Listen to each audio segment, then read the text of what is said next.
সুদে টাকা লাগায় এমন ব্যক্তি সমাজে বিচার করে, তার বিধান কি? জি ভাই, এরপরে প্রশ্ন হলো, রিজিকে বরকত এবং ভাগ্য সুপ্রসন্ন হবে কোন আমল করলে? আকিকা না দিলে কি শিশুর বিপদ কাটে না? এরপরে প্রশ্ন হলো, নিজের আপন সন্তান কত বছর বয়স হলে বিছানা আলাদা করতে হবে? এরপরে প্রশ্ন হলো, জানাজার পরে দাফনের পূর্বে মুনাজাত করা জায়েজ কিনা? মুয়াবিয়াকে কি সাহাবী হিসাবে সম্মান করা যাবে? নাউজুবিল্লাহ, এটা কেমন প্রশ্ন করেছে? আজ এত টাকা কালেকশন করা হলো, কিছু মনে না করলে জানতে পারি আপনার হাদিয়া কত টাকা? এরপরে প্রশ্ন হলো, গ্রামের নাম কৃষ্ণপুর, অতএব কারণে মসজিদ ও মাদ্রাসার নামের পূর্বে কৃষ্ণ শব্দটি ব্যবহার হচ্ছে, এতে গ্রামের লোকদের করণীয় কি? আমি একজন প্রাইমারি স্কুলের শিক্ষক। সকাল 9টা থেকে 4টা পর্যন্ত আমার কর্মঘণ্টা, 4:15 পর্যন্ত আমার কর্মঘণ্টা। 5 বছর বয়সী বাচ্চা থেকে শুরু করে 12 বছরের শিক্ষার্থী পড়ে। প্রতিটা ক্লাসের সময়কাল 40 মিনিট। সকালে 3-4টা ক্লাস নিলে শরীর আর চলে না। পরবর্তী ক্লাসগুলো শুরুর ক্লাসের মতো মনোযোগ দিতে পারি না। তাতে কি আমার বেতনের টাকার কোনো প্রবলেম হবে? শত শত কোমলমতি শিক্ষার্থী সামলানো অনেক কষ্টকর হয়। উপস্থিত ওয়াজিবুল ইহতারাম সম্মানিত উলামায়ে কেরাম, দূর দূরান্ত থেকে আগত আমার প্রাণপ্রিয় দিনদরদি ভাইয়েরা এবং পর্দার আড়ালে থাকা মা ও বোনেরা, আল্লাহ সুবহানাহু ওয়া তাআলা কোরআনের এই মজলিসে আমাদেরকে একত্র হওয়ার, আসার, বসার, কোরআনের মজলিসে সমবেত হওয়ার তৌফিক দান করেছেন। সেজন্য রব্বি করিমের কাছে আমরা শুকরিয়া জানাই, আলহামদুলিল্লাহ। ভাই, আশপাশ থেকে আওয়াজগুলো একটু বন্ধ করলে ভালো হয়। এদিকে অনেক আওয়াজ হচ্ছে। যুবক ভাইরা, আওয়াজ বন্ধ করতে হবে। স্বেচ্ছাসেবক ভাইরা, আওয়াজ বন্ধ করতে হবে। আওয়াজ করা যাবে না, কাজ করতে হবে ইশারায়। আমরা একটি বিষয়ের উপরে কিছু কথা বলে এরপরে প্রশ্ন উত্তরের দিকে চলে যেতে চাই ইনশাআল্লাহ। এদিকে আওয়াজ এখনো আসছে ভাই, বাম পাশে ভাইদের থেকে আওয়াজ আসছে এখনো। ভাইরা একটু নীরব হয়ে যায় মেহেরবানি করে। যুবক ভাইরা, আওয়াজ বন্ধ করে দেই। মাশাআল্লাহ। সম্মানিত ভাইরা, আজ পশ্চিমা পৃথিবীর সাংস্কৃতিক আগ্রাসনের ফলে আমাদের দেশের মুসলিম তরুণদের যে ইমানি শক্তি ছিল, যে তেজ ছিল, যেই মুসলিম তরুণ ওমর ইবনুল খাত্তাব রাদিয়াল্লাহু তাআলা আনহুর অনুসারী, যে মুসলিম তরুণ আলী ইবনে আবি তালেবের অনুসারী, যে মুসলিম তরুণ আল্লাহ নবী সাল্লাল্লাহু আলাইহি সাল্লামের সেই এক এক মহাদেশ, এক এক দেশ বিজয়ী সাহাবীদের অনুসারী, যাদের দেখলে গোটা দুনিয়া থরথর করে কাঁপত। অন্যায়কারী, পাপিষ্ঠরা, জালিমরা, অত্যাচারীরা, তাদের কাছে যারা ত্রাস ছিলেন, সেই সাহাবীদের আজকের তরুণ সন্তান যারা, তাদের বেশিরভাগ তাদের চরিত্রকে বিসর্জন করে ফেলেছে, নষ্ট করে ফেলেছে। হারামে তারা গা ভাসিয়ে তারা আজ সেই তেজ, সেই ইমানি শক্তি, সেই পাওয়ার, সেই ইবাদতের শক্তি আজ তারা হারিয়ে ফেলেছে। যুবক ভাইরা আমার, আপনি যদি প্রিয় নবী সাল্লাল্লাহু আলাইহি সাল্লামের হাদিসের দিকে তাকান, আপনি দেখতে পাবেন প্রিয় নবীজি সাল্লাল্লাহু আলাইহি সাল্লাম অত্যন্ত মায়া ভরা কণ্ঠে তিনি আপনাকে আমাকে স্নেহ মমতা দিয়ে ডেকে ডেকে বলেছেন, ইয়া মা'শারাশ শাবাব, ওহে তরুণ সম্প্রদায়, ওহে যুবকেরা, মান ইসতাতা'a মিনকুমুল বাআতা ফালইয়াতাযাওয়াজ, তোমাদের কেউ যদি বিবাহ করবার মতো অবস্থা তার হয়, অর্থনৈতিক সার্বিক অবস্থা যদি বিবাহ করবার পর্যায়ে দাঁড়ায়, সেজন্য তার চরিত্রকে হেফাজত করবার প্রয়োজনে মুসলিম তরুণের সবচেয়ে মূল্যবান সম্পদ তার সচ্চরিত্র। এটাকে সুসংরক্ষিত রাখবার জন্য, এটা যেন নষ্ট হয়ে না যায়, সেই জন্য সে যেন বিবাহ শাদী করে তার চরিত্রকে হেফাজত করবার জন্য। আর যার বিবাহ করবার সক্ষমতা এখনো অর্জন হয় নাই, টাকা পয়সা উপায় উপার্জন সেভাবে এখনো তার হয় নাই, নবীজি বলেছেন ওমান লাম ইয়াস্তাতি' ফাআলাইহি বিসসাওম, তাহলে সে যেন সিয়াম পালন করে, নফল রোজা রাখে। এর মধ্য দিয়ে সে আত্মনিয়ন্ত্রণের ট্রেনিং পাবে। সিয়াম তাকে শেখাবে। দিনের বেলা রোজা রেখে পান বা আহার করা যায় না, আল্লাহ নিষেধ করেছেন। ক্ষুধা আছে, খাবারও আছে কিন্তু সে খাবে না, তৃষ্ণা আছে, পিপাসা আছে, পানিও আছে, কেউ দেখছেও না, তারপরও রোজাদার খায় না। এই রোজা তাকে প্রশিক্ষণ দেয়, শিক্ষা দেয়। ঠিক একইভাবে তোমার হাতের নাগালে হারামের হাতছানি তোমাকে ডাকছে, আবার তোমার যৌবনের তাড়না তোমাকে তাড়িয়ে বেড়াচ্ছে, কিন্তু এরপরও তুমি তোমার রব দেখতে পাচ্ছেন। কেউ দেখতে পাক বা না পাক, তোমার অভিভাবক মা বাবা জানুক বা না জানুক, তুমি সবার চোখের আড়ালে থেকেও তোমার চরিত্রকে হেফাজত করবে। আল্লাহর নিষিদ্ধ পথে তুমি পা বাড়াবে না। রোজা রেখে যেরকম পানাহার থেকে বিরত থাকার কসরত করেছ, প্রশিক্ষণ নিয়েছ, চেষ্টা করেছ, তোমার যৌবনের যে তৃষ্ণা সেটাকেও অবৈধ খাতে ব্যবহার করবার থেকে বিরত রেখে তুমি তোমার চরিত্রকে, আল্লাহর সামনে সৎ চরিত্রকে নিয়ে তুমি হাজির হওয়ার চেষ্টা করবে। প্রিয় নবী সাল্লাল্লাহু আলাইহি সাল্লাম আমাদের তরুণদেরকে এইভাবে তাদের চরিত্রকে হেফাজত করবার জন্য নসিহা করেছেন, উপদেশ দিয়েছেন। ভাইরা আমার, আপনি যদি কোরআন দেখেন, আপনি যদি হাদিস দেখেন, আপনি দেখতে পাবেন আমাদের যুবকদের ঈমান আমল, বিশেষ করে তাদের চরিত্রকে হেফাজত করবার জন্য আল্লাহ তাআলা পুরো কোরআন জুড়ে বিভিন্ন রকমের দার্স এবং শিক্ষার উপকরণ রেখেছেন। আপনি কোরআনে কারীমের একটি বড় সূরা, প্রসিদ্ধ একটি সূরা, সূরা ইউসুফ যদি খোলেন, আপনি দেখতে পাবেন সূরা ইউসুফ আজকের তরুণদেরকে শেখায় কিভাবে পরম সুন্দরী অভিজাত ফ্যামিলির কোনো মেয়েও যদি হারামের আহ্বান করে, অবৈধ রিলেশনের প্রতি কেউ যদি ডাক দেয়, আহ্বান করে, মুসলিম তরুণ তার মেরুদণ্ড টান টান সোজা করে আল্লাহর ভয়ে সে সেটাকে না করার মতো ঈমানের শক্তি তার বক্ষে ধারণ করবে। সেই শিক্ষা আল্লাহ তাআলা সূরা ইউসুফে আল্লাহর নবী ইউসুফ আলাইহিস সালামের মাধ্যমে আমাদেরকে দিয়েছে। ভাইরা আমার, আজ আমাদের যুবকদের চরিত্রকে নষ্ট করবার জন্য এই যে ভিনদেশ থেকে সাধু ভ্যালেন্টাইন, খ্রিস্টানদের একটি ধর্মযাজকের ধর্মীয় একটা দিবস, সেটাকে ভালোবাসা দিবসের মোড়কে, ভালোবাসা দিবসের খোলসে, ভালোবাসা দিবসের আড়ালে সেই খ্রিস্টানদের ধর্মীয় দিবস আজ মুসলিম যুবকদেরকে দিয়ে পালন করিয়ে নিচ্ছে। এই ব্যাপারে আমাদের যুবকদের, তরুণদের মধ্যে তেমন কোনো সচেতনতা নেই। ভাইরা আমার, আমাদের মধ্যে তেমন কোনো চেতনা নাই। আমাদের আজ এক ভয়াবহ নীতি, আদর্শ এবং চরিত্রের দুর্ভিক্ষ চলছে। এই অবস্থা থেকে যদি আমরা উত্তরণ করতে না পারি, এই অবস্থা থেকে যদি আমরা বের হয়ে আসতে না পারি, তাহলে এই মুসলিম তরুণ কখনো ইসলামের বিজয় তো দূরের কথা, তারা আল্লাহর কাছে প্রিয় পাত্র হতে পারবে না, তারা আদর্শ মুসলমান হতে পারবে না। আল্লাহ তাআলা আমাদের তরুণদের ঈমান এবং আমলকে হেফাজত করবার তৌফিক দান করুন। ভাইরা আমার, কোরআনে কারীমে আল্লাহ রাব্বুল আলামিন আমাদেরকে বলেছেন, ওয়াল্লাযীনা হুম লিফুরুজিহিম হাফিজুন, যেই মানুষগুলো জান্নাতুল ফিরদাউসের অধিকারী হবে, আল্লাহ তাআলা যাদের সম্পর্কে বলেছেন, উলাইকা হুমুল ওয়ারিসুন আল্লাযীনা ইয়ারিসুনাল ফিরদাউসা হুম ফিহা খালিদুন, জান্নাতুল ফিরদাউসে যারা চিরকাল থাকবে, সেই জান্নাতুল ফিরদাউসের অধিকারী অধিবাসীদের অন্যতম একটি বৈশিষ্ট্য থাকবে, একটি গুণ থাকবে, ওয়াল্লাযীনা হুম লিফুরুজিহিম হাফিজুন, যারা তাদের ইজ্জতকে, সম্ভ্রমকে, লজ্জাস্থানকে তারা হেফাজত করতে পেরেছে, এটাকে নিয়ন্ত্রণ করতে পেরেছে, এটাকে কন্ট্রোল করতে পেরেছে। অপাত্রে, অজাগায়, হারামের ক্ষেত্রে সেটাকে তারা ব্যবহার হতে দেয় নাই।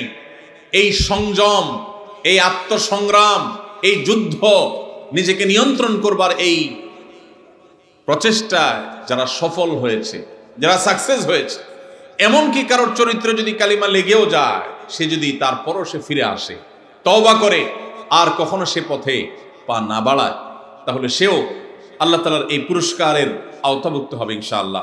ভাইরা আমার, কোরআনে কারীমের অন্য জায়গায় আল্লাহ বলেছেন, কুল্লিল মুমিনিনা ইয়াগুদ্দু মিন আবসারিহিম ওয়া ইয়াহফাযু ফুরুজাহুম, আল্লাহ বলছেন, হে রাসূল, আপনি ঈমানদারদেরকে বলে দিন তারা যেন তাদের চক্ষুগুলোকে অবনত করে, চোখকে, দৃষ্টিকে যেন তারা হেফাজত করে, অপাত্রে, অজাগায়, কুজাগায় হারাম জিনিস মোবাইলের স্ক্রিনে, পত্রিকার পাতায়, ম্যাগাজিনের পৃষ্ঠায়, দেয়ালে, কম্পিউটার স্ক্রিনে, টেলিভিশন, অফলাইনে কিংবা অনলাইনে, শিক্ষা প্রতিষ্ঠানে কিংবা বাজারে, কোথাও যেন তারা অপাত্রে হারাম নারীর দিকে তারা দৃষ্টিপাত যেন না করে, তারা যেন তাদের চোখকে হেফাজত করে, নিয়ন্ত্রণ করে, তাদের সম্ভ্রম, তাদের ইজ্জত, তাদের আব্রু, তাদের লজ্জাস্থানকে যেন তারা হেফাজত করে।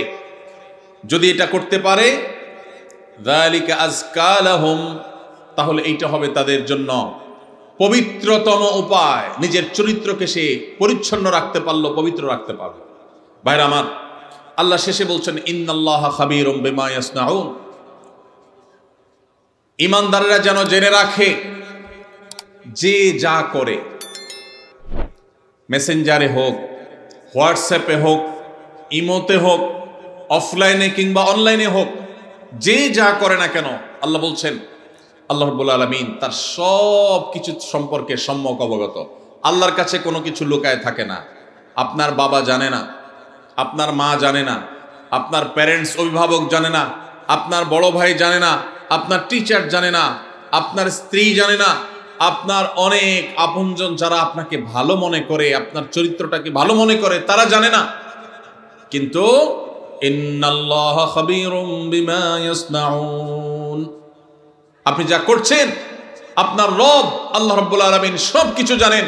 কিয়ামতের ময়দানে সবার সম্মুখে আপনার সমস্ত গোমর, সমস্ত চরিত্রহীনতা, সমস্ত নোংরামি, সমস্ত অশ্লীলতা, সমস্ত হারাম সম্পর্ক এবং রিলেশনকে আল্লাহ রাব্বুল আলামিন ফাঁস করে দিবেন।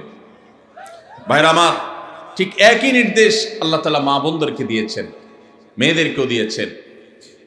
তারাও যেন তাদের দৃষ্টিকে অবনত রাখেন এবং তাদের লজ্জাস্থানকে, ইজ্জত আবরুকে তারা হেফাজত করেন, এবং তারা যেন তাদের সৌন্দর্যগুলোকে প্রকাশ করে না বেড়ান, এগুলোকে যেন প্রদর্শন করে না বেড়ান।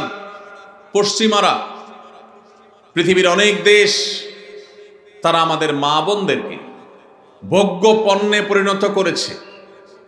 বাজারের বিভিন্ন জিনিসপত্র যেরকম ঝুলিয়ে রাখা হয় মানুষকে লোভী করে তুলবার জন্য, আল্লাহর বান্দীদেরকে, মুহাম্মদ সাল্লাল্লাহু আলাইহি সাল্লামের উম্মতদেরকে, মুসলিম মেয়েদেরকে নানা মুখরোচক নাম দিয়ে সেরকম ভোগ্য পণ্যের মতো আজ বিজ্ঞাপনে, বিলবোর্ডে, পত্রপত্রিকা, বিভিন্ন জায়গায় তাদেরকে আজ সেভাবে মেলে ধরা হচ্ছে। এটা মুসলিম মিল্লাতের, উম্মতে মুহাম্মদিয়ার জন্য সবচেয়ে অপমানজনক অধ্যায়, সবচেয়ে দুর্ভাগ্যজনক অধ্যায়। ভাইরা আমার, আল্লাহ রাব্বুল আলামিন আমাদেরকে নির্দেশ করেছেন, ওয়ালিয়াস্তাফিফিল্লাযীনা লা ইয়াজিদুনা নিকাহা হাত্তা ইউগনিয়াহুমুল্লাহু মিন ফাদলিহি, যাদের বৈধ উপায়ে বিবাহ করবার মতো এখনো আর্থিক সঙ্গতি হয় নাই, সেই সুযোগ তৌফিক এখনো আসে নাই, আল্লাহ বলেছেন তাদের চরিত্রকে বিবাহ পর্যন্ত তারা যেন হেফাজত করে, সংরক্ষণ করে, এটাকে যেন নষ্ট না করে। যতদিন আল্লাহ তাআলা তাদের সেই সচ্ছলতা না দেন, আর্থিক সঙ্গতি না দেন, মোহর এবং স্ত্রীর খোরপোশ দেবার মতো উপায় উপার্জন, চাকরি বাকরি, ব্যবসা বাণিজ্য যতদিন না হয়, ততদিন পর্যন্ত সে যেন নিজেকে নিয়ন্ত্রণ করে, অপাত্র এবং হারাম জায়গায় যেন সে নিজেকে নিয়ে না যায়। ভাইরা আমার, যেসব যুবক ভাইরা স্রোতের বিপরীতে, হারামের যে স্রোত জাহান্নামের দিকে নিয়ে যাচ্ছে আমাদের তরুণদেরকে, এর বিপরীতে যে সমস্ত যুবক যুবতীরা নিজেদেরকে বাঁচাবার সংগ্রামে যারা জয়ী হবেন, যারা নিজেদেরকে এসব হারাম থেকে বাঁচাবার জন্য চেষ্টা করবেন, কোরআন এবং হাদিস তাদের জন্য কিছু সুসংবাদের কথা বলেছে। এর ভিতরে এক নম্বর হলো, আল্লাহ রাব্বুল আলামিন সেই সব মানুষদের সাহায্য করাটাকে আল্লাহ নিজের উপর তিনি কর্তব্য বানিয়ে নিয়েছেন। যেসব মানুষেরা চরিত্রকে হেফাজত করে, বিবাহ করে চরিত্রকে হেফাজত করবার উদ্দেশ্যে তারা, আবু হুরায়রা রাদিয়াল্লাহু তাআলা আনহু বর্ণনা করেছেন, নবীজি সাল্লাল্লাহু আলাইহি ওয়াসাল্লাম ইরশাদ করেছেন, সালাসাতুন আলাল্লাহি আউনুহুম, তিন শ্রেণীর মানুষ আছে যাদেরকে সাহায্য করা, যাদের উপকার করা, যাদেরকে বিপদ থেকে উদ্ধার করা, যাদেরকে রক্ষা করা, সহযোগিতা করা, এটা আল্লাহ তাআলা তার উপর তিনি কর্তব্য বানিয়ে নিয়েছেন। আল্লাহ তাআলা নিজের জন্য নিজেকে আবশ্যক করে নিয়েছেন। সেই সৌভাগ্যবান তিন শ্রেণীর মানুষ কারা? নবীজি সাল্লাল্লাহু আলাইহি সাল্লাম বলেছেন, তার মধ্যে এক নম্বর হলেন আল মুজাহিদু ফি সাবিলিল্লাহ, যারা আল্লাহর রাহে জিহাদে রত থাকেন। আল্লাহর রাহে যারা জিহাদে থাকেন, সেই মুজাহিদদেরকে আল্লাহ রাব্বুল আলামিন সাহায্য করা, সহযোগিতা করা, তাদেরকে আল্লাহ রাব্বুল আলামিন মদদ করাকে আল্লাহ নিজের জন্য কর্তব্য বানিয়েছেন। ওয়াল মুকাতাব আল্লাযী ইউরিদুল আদা, যেই কৃতদাস মালিকের সাথে চুক্তি করেছে কোন নির্দিষ্ট অ্যামাউন্ট দিয়ে সে মুক্ত হবে, তার যদি সদিচ্ছা থাকে সেটি আদায় করবার, আল্লাহ তাআলা তাকে সেটা আদায় করার জন্য সাহায্য করবেন, আল্লাহর ওয়াদা আছে। নাম্বার ৩, যেই ব্যক্তিকে আল্লাহ রাব্বুল আলামিন সাহায্য করার ওয়াদা আল্লাহর আছে, আল্লাহ তাআলা সাহায্য করাটাকে তার জন্য কর্তব্য বানিয়ে নিয়েছেন, তিনি হলেন ওয়ান্নাকিহ আল্লাযী ইউরিদুল আফাফ, যে যুবক, যে মানুষ বিবাহ বন্ধনে আবদ্ধ হয়েছেন, তার উদ্দেশ্য তার চরিত্র যেন কালিমাযুক্ত না হয়, চরিত্রকে হেফাজত করবার জন্য যে বিবাহের পথ বেছে নেয়। নবীজি সাল্লাল্লাহু আলাইহি সাল্লাম বলেছেন, এই বিবাহ করা মানুষ, এই চরিত্র রক্ষা করা মানুষ, এই বীর, একে আল্লাহ রাব্বুল আলামিন সাহায্য করা, তাকে অর্থনৈতিকভাবে বরকত দেওয়া, তার জীবনের সার্বিক কল্যাণ দান করা, এই জিনিসটা আল্লাহ নিজের জন্য আল্লাহ কর্তব্য বানিয়ে নিয়েছে। ভাইরা আমার, তাহলে প্রথম সুফল, প্রথম উপকারিতার কথা আমরা জানলাম। যে সমস্ত যুবকেরা, যে সমস্ত বোনেরা তারা বিবাহের পথ বেছে নেন, হারাম পথ বেছে নেন না, আল্লাহ রাব্বুল আলামিন তাদেরকে চরিত্র হেফাজতের উদ্দেশ্যে বিবাহ করলে আল্লাহ তাআলা তাদেরকে সাহায্য করাটাকে আল্লাহ নিজের উপর আবশ্যক করে নিয়েছে। নাম্বার 1। নাম্বার 2, যে মানুষগুলো তার দুই চোয়ালের মধ্যবর্তী অঙ্গ অর্থাৎ মুখ, তার জিহ্বা, তার ঠোঁট, তার মুখ, এটাকে হারাম থেকে নিয়ন্ত্রণ করবার দায়িত্ব যে নিয়েছে, অর্থাৎ এই মুখ দিয়ে হারাম কথা বলে না, হারাম কিছু খায় না, মুখ দিয়ে যত রকমের আল্লাহর অবাধ্য কাজ করা যায় সেগুলোর কোনোটা করে না, সে মুখকে কন্ট্রোল করে, এবং তার দুই রানের মধ্যবর্তী অঙ্গ অর্থাৎ তার সম্ভ্রম, তার ইজ্জতকে যে ব্যক্তি সংরক্ষণ করতে পারে, নবীজি বলেছেন, মাইয়াদমান লিমা বাইনা লিহিয়াইহি ওয়া মা বাইনা রিজলাইহি আদমান লাহুল জান্নাহ, যে ব্যক্তি তার দুই চোয়ালের মধ্যবর্তী অঙ্গ আর দুই রানের মধ্যবর্তী অঙ্গ, এই দুটি অঙ্গে কোনো প্রকার কালিমা লাগতে দেয় না, এগুলোকে হারাম থেকে বাঁচাবার সংগ্রাম করে, দায়িত্ব নেয়, সে এগুলাকে দায়িত্ব নিয়ে হেফাজত করে, নবীজি বলেছেন তার জান্নাতে যাওয়ার দায়িত্ব আমি নিলাম। ভাইরা আমার, প্রিয় নবী সাল্লাল্লাহু আলাইহি সাল্লাম যদি কারোর জান্নাতে যাওয়ার দায়িত্ব নেন, তাহলে তার আর কোনো ভয়ের কারণ আছে? তার জান্নাতের পথ ঠেকাবার শক্তি কারোর আছে? এত বড় অফার, এত বড় সুসংবাদ অন্য কোন নেকামল করার ক্ষেত্রে সচরাচর পাওয়া যায় না। যুবক ভাইরা, যদি যৌবনের সময়টাকে কালিমা মুক্ত রাখবার সংগ্রামে আপনি জয়ী হতে পারেন, মনে রাখবেন এটা হলো আপনার সবচেয়ে বড় বীরত্ব, এটা হলো আপনার সবচেয়ে বড় বাহাদুরি, এটা হলো আপনার সবচেয়ে বড় পুরুষত্ব। কারণ আপনার মধ্যে কন্ট্রোলিং পাওয়ার আছে, নিয়ন্ত্রণ করবার ক্ষমতা আছে, যৌবনের তাড়না আছে, যৌবনের উচ্ছলতা আছে, যৌবনের স্পৃহা আছে, যৌবনের তাগাদা আছে, সেটা আপনাকে হারামের দিকে যেতে বলে, এবং হারামের দিকে যাওয়ার জন্য শত সহস্র অফার এবং সুযোগ আপনার সামনে আছে। এরপরও আপনি নিজেকে যদি নিয়ন্ত্রণ করতে পারেন, নিজেকে যদি আটকে রাখতে পারেন, হারাম থেকে যদি বাঁচাতে পারেন, তাহলে মনে রাখবেন আজ এই 2025-এর যে পৃথিবী, আধুনিক পৃথিবীতে এর চাইতে বড় বীরত্ব মুসলিম তরুণের জন্য আর কোনো কিছুই হতে পারে না। মুসলিম তরুণের সবচেয়ে বড় বীরত্ব, সবচেয়ে বড় তার সংগ্রামের জায়গাটা হলো সে তার ঈমান আমলকে হেফাজত করার পাশাপাশি তার চরিত্রকে কালিমা মুক্ত রাখতে পেরেছে। আল্লাহ তাআলা আমাদের যুবক ভাইদেরকে সেই তৌফিক দান করুন।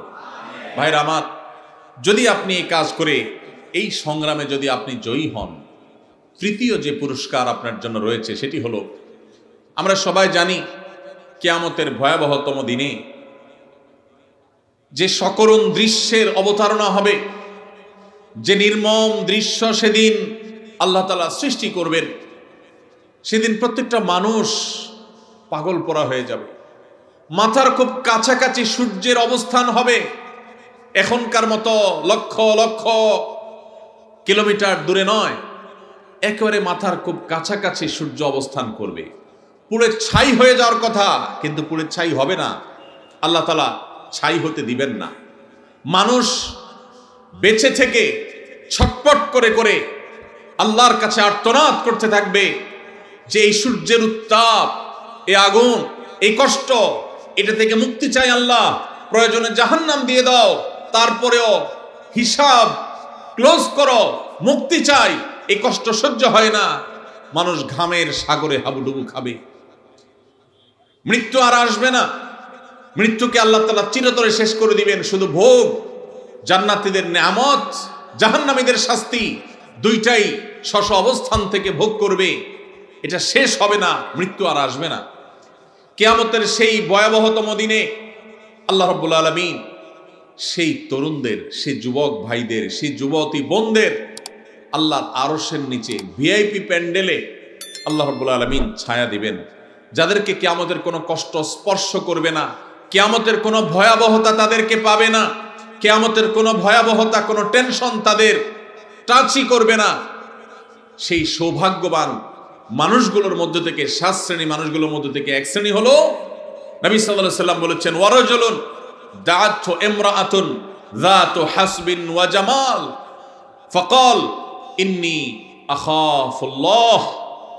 যে যুবককে কোন মেয়ে হারাম প্রেমের অফার করেছে, অবৈধ সম্পর্ক করবার জন্য বন্ধু বান্ধবরা তাকে উস্কে দিয়েছে, তার সাথে কোনো হারাম রিলেশনের প্রস্তাব এসেছে, সে সেই প্রস্তাব লোভনীয়, অভিজাত, সুন্দরী, উচ্চবংশীয়, ভালো ঘরের মেয়ে অফার করার পরও সে চিন্তা করেছে এই অফার গ্রহণ করে আমি সাময়িক ভোগের জগতে যদি প্রবেশ করিও, আল্লাহর শাস্তি অবধারিত, গোটা পৃথিবী মিথ্যা হতে পারে, সবাই মিথ্যা হতে পারে, আল্লাহর ওয়াদা, আল্লাহ নবী সাল্লাল্লাহু আলাইহি সাল্লামের ওয়াদা কখনো মিথ্যা হতে, আমার জীবন যে দুনিয়াতেই ধ্বংস হবে, আখিরাত তো বহুত পরে, এই হারামের সাথে যদি সংশ্লেষ হয়, সম্পর্ক হয়, আল্লাহ রাব্বুল আলামিন গোটা জীবনকে জাহান্নামে পরিণত করে দিবেন। হারামের যে আযাব, এই হারামের আযাব শুধু মৃত্যুর পরে নয়, দুনিয়া থেকে শুরু হয়ে যায়। এই কথা চিন্তা করে যদি কোনো যুবক বলে ইন্নী আখাফুল্লাহ, হারাম অফার পাওয়ার যদি বলে আমি আল্লাহকে ভয় করি, আল্লাহর ভয়ে আমি তোমার হারাম এই প্রস্তাবকে, হারাম এই অফারকে আমি গ্রহণ করতে পারলাম না, সে যদি নিজেকে বাঁচিয়ে রাখতে পারে, নবীজি সাল্লাল্লাহু আলাইহি সাল্লাম বলেছেন, ওই যে কিয়ামতের ভয়াবহতম দিনে আল্লাহর আরশের নিচে ভিআইপি প্যান্ডেলে যে মানুষগুলো ছায়া পাবে, আশ্রয় পাবে, যাদেরকে কোনো কষ্ট স্পর্শ করবে না, তাদের মধ্য থেকে এই যুবক, যেই যুবক হারাম এবং অবৈধ সম্পর্ক করার সুযোগ পেয়েও সেখান থেকে সে নিজেকে বাঁচিয়ে রেখেছে। আল্লাহ তাআলা আমাদের যুবক ভাইদের চরিত্রগুলোকে হেফাজত রাখার তৌফিক দান করুন। ভাইরা আমার, নবী করিম সাল্লাল্লাহু আলাইহি সাল্লামের আরেকটি হাদিস আবু হুরায়রা রাদিয়াল্লাহু তাআলা আনহু বর্ণনা করেছেন। তিনি বলেছেন, নবীজি সাল্লাল্লাহু আলাইহি সাল্লাম ইরশাদ করেন, উরিদা আলাইয়া আউয়ালু সালাসা ইয়াদখুলুনাল জান্নাহ। নবীজি বলেছেন, সবার আগে জান্নাতে যেই 3 শ্রেণীর মানুষ প্রবেশ করবে, আল্লাহ তাআলা আমার কাছে সেই 3 শ্রেণীর মানুষকে উপস্থাপন করেছেন, তাদের বিষয়ে আমাকে জানিয়ে দিয়েছেন কারা তারা, কারা সেই সৌভাগ্যবান মানুষ যারা জান্নাতে সবার আগে প্রবেশ করবে। সুবহানাল্লাহ। নবীজি সাল্লাল্লাহু আলাইহি সাল্লাম বলেছেন, এর মধ্যে প্রথম শ্রেণীর মানুষ হলেন শহীদ, যারা আল্লাহর দ্বীনের জন্য ইসলাম এবং মুসলিমদের দুশমনদের বিরুদ্ধে জিহাদে রত হয়ে যারা শাহাদত বরণ করেছে, নিজের জীবনকে বিলিয়ে দিয়েছে, এই শহীদদেরকে আল্লাহ তাআলা জান্নাতে সবার আগে প্রবেশ করাবেন। আল্লাহ তাআলা আমাদের সবাইকে শাহাদাতের মওত এবং শাহাদাতের মৃত্যু আমাদের সবাইকে নসিব করুন। দ্বিতীয়ত, নবী সাল্লাল্লাহু আলাইহি সাল্লাম বলেছেন, আফিফুন মুতাআফফিফ, যে মানুষ তার চরিত্রকে কোনো প্রকার কালিমা লাগতে দেয় না। ময়লা থেকে যেরকম আমরা আমাদের কাপড় চোপড়, আমাদের আঁচলকে তুলে ধরে বাঁচাবার জন্য আমরা সংগ্রাম করি, সমাজের চতুর্পাশে হারামের হাতছানি, অবৈধ সম্পর্কের জোয়ার চলছে, এইরকম পরিস্থিতিতেও যে মানুষ তার চরিত্রকে বাঁচাবার জন্য সংগ্রাম করে, চেষ্টা করে, পরিশ্রম করে, সাধনা করে, জয়ী হয়, নবীজি সাল্লাল্লাহু আলাইহি ওয়াসাল্লাম বলেছেন এই চরিত্র সংরক্ষণকারী মানুষটা যে হারাম রিলেশনে জড়ায় নাই, আল্লাহ তাআলা জান্নাতে এই লোককে প্রথম প্রবেশ করাবেন।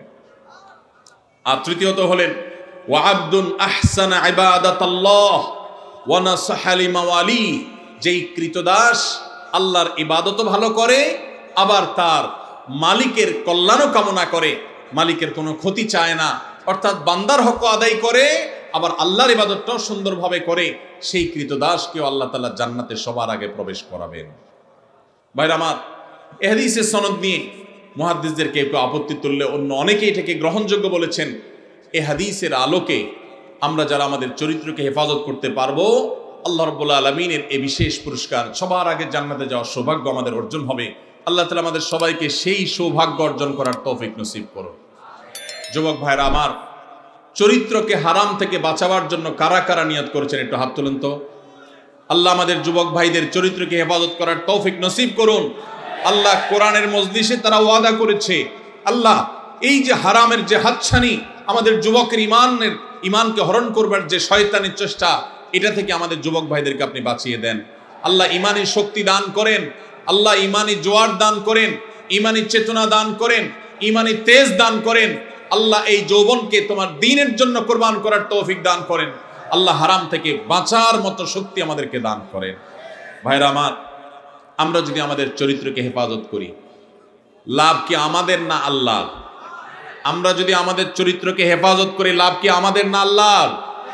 আমাদের। ভাইরা আমার, কি লাভ?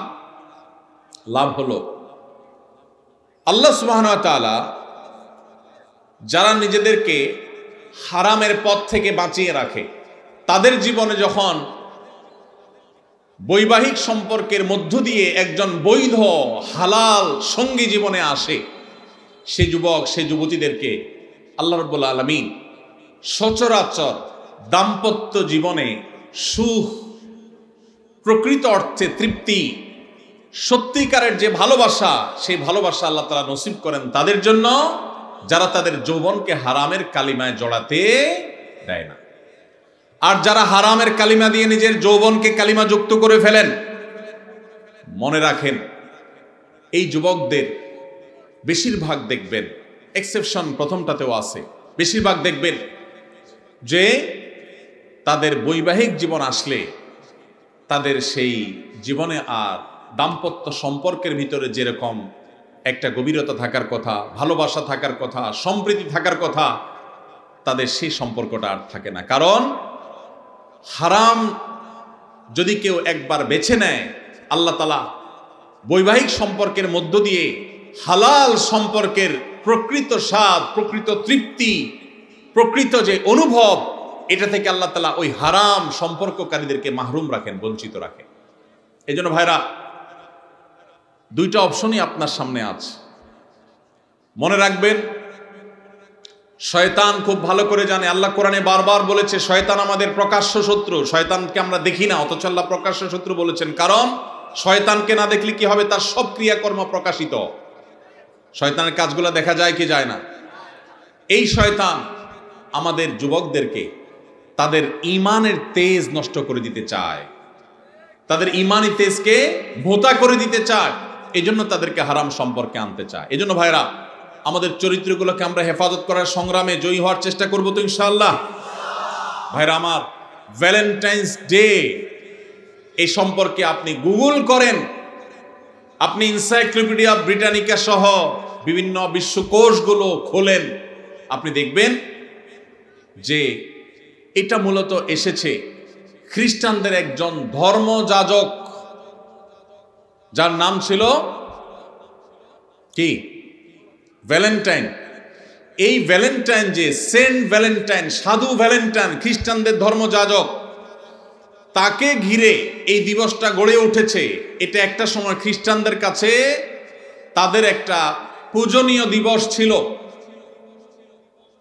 বহুকাল পর পৃথিবীর বহু দেশে এই দিবস উদযাপন নিষিদ্ধ হয়েছে।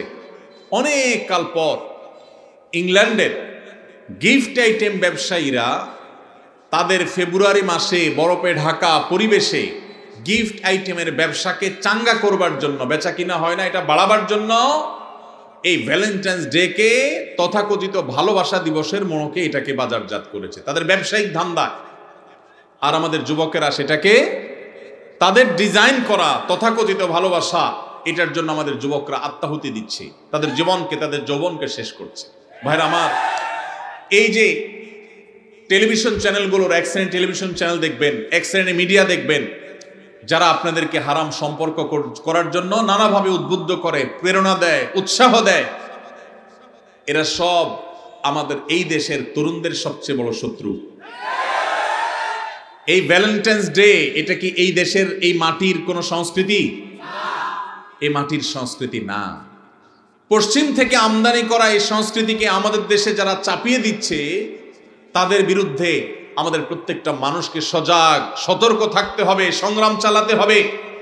যদি সংগ্রাম না চালান, আপনার সন্তান, আপনার পরবর্তী বংশধর, আপনার জেনারেশন, তারা নষ্ট হবে, তারা ধ্বংস হবে, চরিত্রহীন হবে, লাম্পট্যের পথ বেছে নিবে। আর কবরে আল্লাহ আপনাকেও শাস্তি দিবেন যদি আপনি তাদের চরিত্রকে হেফাজত করবার কোনো উদ্যোগ গ্রহণ না করেন। ভাইরা আমার, আমাদের এদেশের মানুষের নিজস্ব সংস্কৃতি আছে। এদেশের হিন্দু, এদেশের মুসলমান, এদেশের বুদ্ধ, এদেশের সকল ধর্মের মানুষ বৈবাহিক সম্পর্কের মাধ্যমে নারী পুরুষের সম্পর্ককে বিশ্বাস করে। এরা এদেশের সব ধর্মের মানুষের ধর্মীয় একটা সংস্কৃতি। সকল ধর্মের মানুষের ধর্মীয় সংস্কৃতির বিরুদ্ধে পশ্চিম থেকে আমদানি করা এই অপসংস্কৃতিকে যারা চাপিয়ে দিতে চায়, তারা আমাদের তরুণদের সবচেয়ে বড় শত্রু। যুবক ভাইরা আমাদের শত্রু এবং বন্ধু পরখ করতে ভুল করলে চলবে না। যারা আপনাদের ঈমানি তেজকে শেষ করতে চায়, মনে রাখবেন, এই হারাম রিলেশনে যারা জড়ায়, তারা ইবাদতের স্বাদ পায় না, ইবাদতের তৃপ্তি পায় না, দাম্পত্য জীবনে সুখ শান্তি পায় না, তাদের জীবন ধ্বংস হয়। ভাইরা আমার, আমাদেরকে এগুলোর বিরুদ্ধে সংগ্রাম চালাতে হবে। আল্লাহ আমাদের সবাইকে তৌফিক দান করুন। আমরা সবাই আমাদের চরিত্রকে হেফাজত করবার চেষ্টা করব তো ইনশাআল্লাহ। ভাইরা আমার, আপনারা দেখতে পাচ্ছেন নাটক সিনেমার নামে, নোবেল উপন্যাসের নামে এই অবৈধ সম্পর্ককে স্বাভাবিক করার একটা চেষ্টা ভয়াবহ আকারে দিন দিন বেড়ে চলেছে। আপনারা দেখেন, আজ থেকে 20-30 বছর আগেও আমাদের এই দেশে, গ্রামে তো বটেই, এমনকি শহরেও কেউ কারোর সাথে বিবাহ বহির্ভূত রিলেশন বা সম্পর্ক করে, এটা যদি জানতে পারে, সমাজের প্রত্যেকটা মানুষ ছিছি করত, ঠিক না ভাই? ঠিক। অথচ আজকের বাংলাদেশে আপনারা দেখবেন অনলাইনে অফলাইনে বিভিন্ন প্রতিষ্ঠানে রসিকতা করে, মজা করে গার্লফ্রেন্ড বয়ফ্রেন্ড এই শব্দগুলোকে ইজি করে দেওয়া হয়েছে, ঠিক না ভাই? ঠিক। এখন যুবক যুবতীরা, ছেলে মেয়েরা পরস্পরকে তার গার্লফ্রেন্ড, তার বয়ফ্রেন্ড এরকম পরিচয় করিয়ে দিতে বা এই শব্দগুলো ব্যবহার করতে ন্যূনতম কোনো ইতস্তত বোধ পর্যন্ত করে না। লাজ লজ্জা তুলে দেওয়া হয়েছে, যুবকদের জড়তাকে শেষ করা হয়েছে। এর ফলশ্রুতি কি? পশ্চিমে তাকান, পূর্বে তাকান, পরিবার ব্যবস্থাপনা মুখ থুবড়ে পড়েছে, সংসার শেষ হয়ে গেছে, মানুষ বিবাহ করার টেন্ডেন্সি হারিয়ে ফেলেছে। সেখানে সন্তান জন্মের হার কমতে কমতে এমন ভয়াবহ আকার ধারণ করেছে, পৃথিবীর প্রত্যেকটা উন্নত দেশ সন্তান জন্মের দেওয়ার জন্য সরকারিভাবে প্রণোদনা দিয়ে, পুরস্কার দিয়ে, টাকা পয়সা দিয়েও সন্তান জন্মের হার বাড়াতে পারছে না। দেশ চালাবার মতো তরুণ জন্ম হচ্ছে না। কারণ মানুষ যখন বিবাহ বহির্ভূত সম্পর্ক করে, সেখানে ভোগটাই মুখ্য থাকে, বিবাহের মধ্যে ভোগ মুখ্য থাকে না, বিবাহের মধ্যে ভালোবাসাটাই মুখ্য হয়ে যায়। এবং বিবাহ বহির্ভূত সম্পর্কের মধ্যে প্রেম আর ভালোবাসা, এগুলার জিগির যতই বলুক, মুখে যতই প্রেমের আর ভালোবাসার জপুক, বাস্তবে তাদের উদ্দেশ্য আর মতলব থাকে তাদের একে অন্যের সাথে হারাম সম্পর্ক করে হারাম ভোগ করা এবং উপভোগ করা। আপনি এজন্য দেখবেন যারা হারাম সম্পর্ক করে এই মানুষগুলোর মধ্যে এই প্রবণতা আছে যে ভালোবাসি ভালোবাসি বলতে বলতে মুখ দিয়ে দেখবেন সারাদিন ফেনা তুলে ফেলছে, অথচ কয়দিন পরে দেখবেন একজন আরেকজনকে ছেঁকা দিয়ে আরেকজনের সাথে হাঁটা দিচ্ছে। স্বামী স্ত্রী নিজেদের মধ্যে এত বেশি ভালোবাসি জিকির করে না, কিন্তু বৈধ স্বামী স্ত্রী একজন আরেকজনের জন্য ঠিকই জীবন দেওয়ার চেষ্টা করে। আল্লাহ তাআলা এই নাপাক নোংরা ভালোবাসা নামের প্রেমের নামের এই নোংরামি থেকে আল্লাহ তাআলা আমাদেরকে বেঁচে থাকার তৌফিক দান করুন। যারা বৈধ জীবন সঙ্গীকে নিয়ে সুখী হতে চান, ভালোবাসা প্রকৃত অর্থেই ভালোবাসাকে যারা ফিল করতে চান, অনুভব করতে চান, তারা তাদের যৌবনকে এখন থেকে হেফাজত করার সংগ্রাম চালাতে হবে। চেষ্টা করা যাবে তো ইনশাআল্লাহ। আপনার স্কুলে, আপনার কলেজে যারা হারাম সম্পর্ক করে, হারাম সম্পর্ককারীদের দৌরাত্ম্য এমন বেড়েছে যে এখন কেউ যদি হারাম সম্পর্ক না করে তাকে নিয়ে পর্যন্ত ওই চরিত্রহীনেরা উপহাস করে।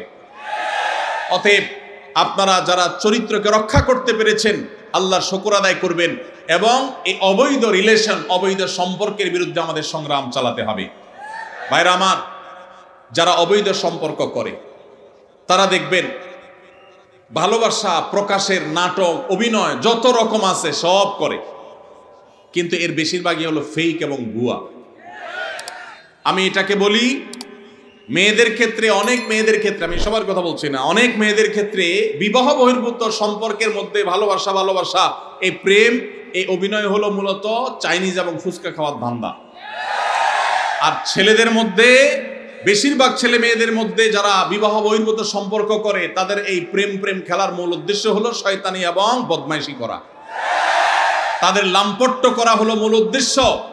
অতএব এই চরিত্রহীন এই যে আপনার যুব সম্প্রদায় গড়ে তোলার এক চেষ্টা চলছে, এটা যদি থামাতে না পারি আমরা, তাহলে আমাদের পরিণতি হবে ওই উন্নত দেশগুলোর মতো। ওদের সংসার শেষ হয়ে গেছে, ওদের দাম্পত্য সম্পর্ক ভেঙে গেছে, ওদের মধ্যে বৈবাহিক সম্পর্ক বলতে তেমন কিছু নাই, মানুষ জন্মের হার জিরোতে চলে আসছে, ভয়ঙ্কর একটা বাস্তবতাকে তারা অনুভব করছে। পশ্চিমে যদি যান, তরুণরা, যুবকরা যে যার সাথে ইচ্ছা হারাম সম্পর্ক করতে পারে, কোনো বাধা নাই, কিন্তু তাদের মধ্যে দেখবেন ডিপ্রেশন, আত্মহত্যার প্রবণতা ভয়ঙ্কর। আপনার যেই বন্ধুটা হারাম রিলেশন করেছে ওর মধ্যে মানসিক কষ্ট, দুঃখ, পেরেশানের, ডিপ্রেশন, চিন্তা আপনার চাইতে দেখবেন আরো বেশি। ও ভালোবাসা এবং প্রেম তথাকথিত এই হারাম সম্পর্ক যে নিবেদন করে, এটা যে আদান প্রদান করে, এটার মধ্য দিয়ে সে সুখী হওয়ার কথা, কিন্তু আপনি দেখবেন সে সুখী না, সে হলো সবচাইতে দুঃখী। এই জন্য এই অবৈধ সম্পর্কের জন্য, হারাম ভালোবাসার জন্য যত গান লেখা হয়েছে, এই বেশিরভাগ গানের কথামালা দেখবেন জ্বলে গেছে, পুড়ে গেছে, শেষ হয়ে গেছে, কেউ বাঁচাতে পারবে না, ও আসলে দুনিয়াতে ধ্বংস হয়ে গেছে, জাহান্নাম তোর জন্য অপেক্ষাই করছে। অতএব ঠিক না বলে যুবকরা চরিত্রকে হেফাজত করার জন্য ভেতরে নিয়ত করেন। চেষ্টা করা যাবে তো ইনশাআল্লাহ। ভ্যালেন্টাইন্স ডে কে আমরা সবাই না বলবো তো ইনশাআল্লাহ। কিভাবে না বলবেন? এলাকায় যুবকদের মধ্যে সচেতনতা সৃষ্টি করে লিফলেট বিতরণ করবেন। পারবেন না ইনশাআল্লাহ?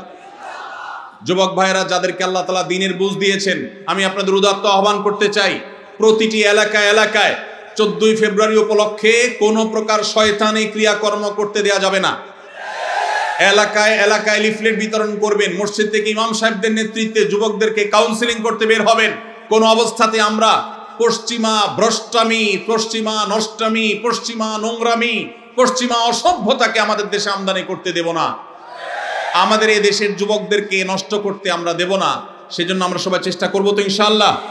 এই জন্য আপনার স্কুলে, আপনার কলেজে যারা হালাল সম্পর্কে বিশ্বাসী, যারা মুসলমান, যারা এই দেশীয় সংস্কৃতিতে বিশ্বাসী, ভিনদেশী সংস্কৃতিকে যারা গা মাখাতে চায় না, সেই যুবকদেরকে আমি বলতে চাই, আপনারা আপনাদের শিক্ষা প্রতিষ্ঠানে বিভিন্ন জায়গায় আপনারা লিফলেট বিতরণ করেন, জনসচেতনতা সৃষ্টি করেন, যুবকদের মধ্যে দাওয়াতি অভিযান চালান।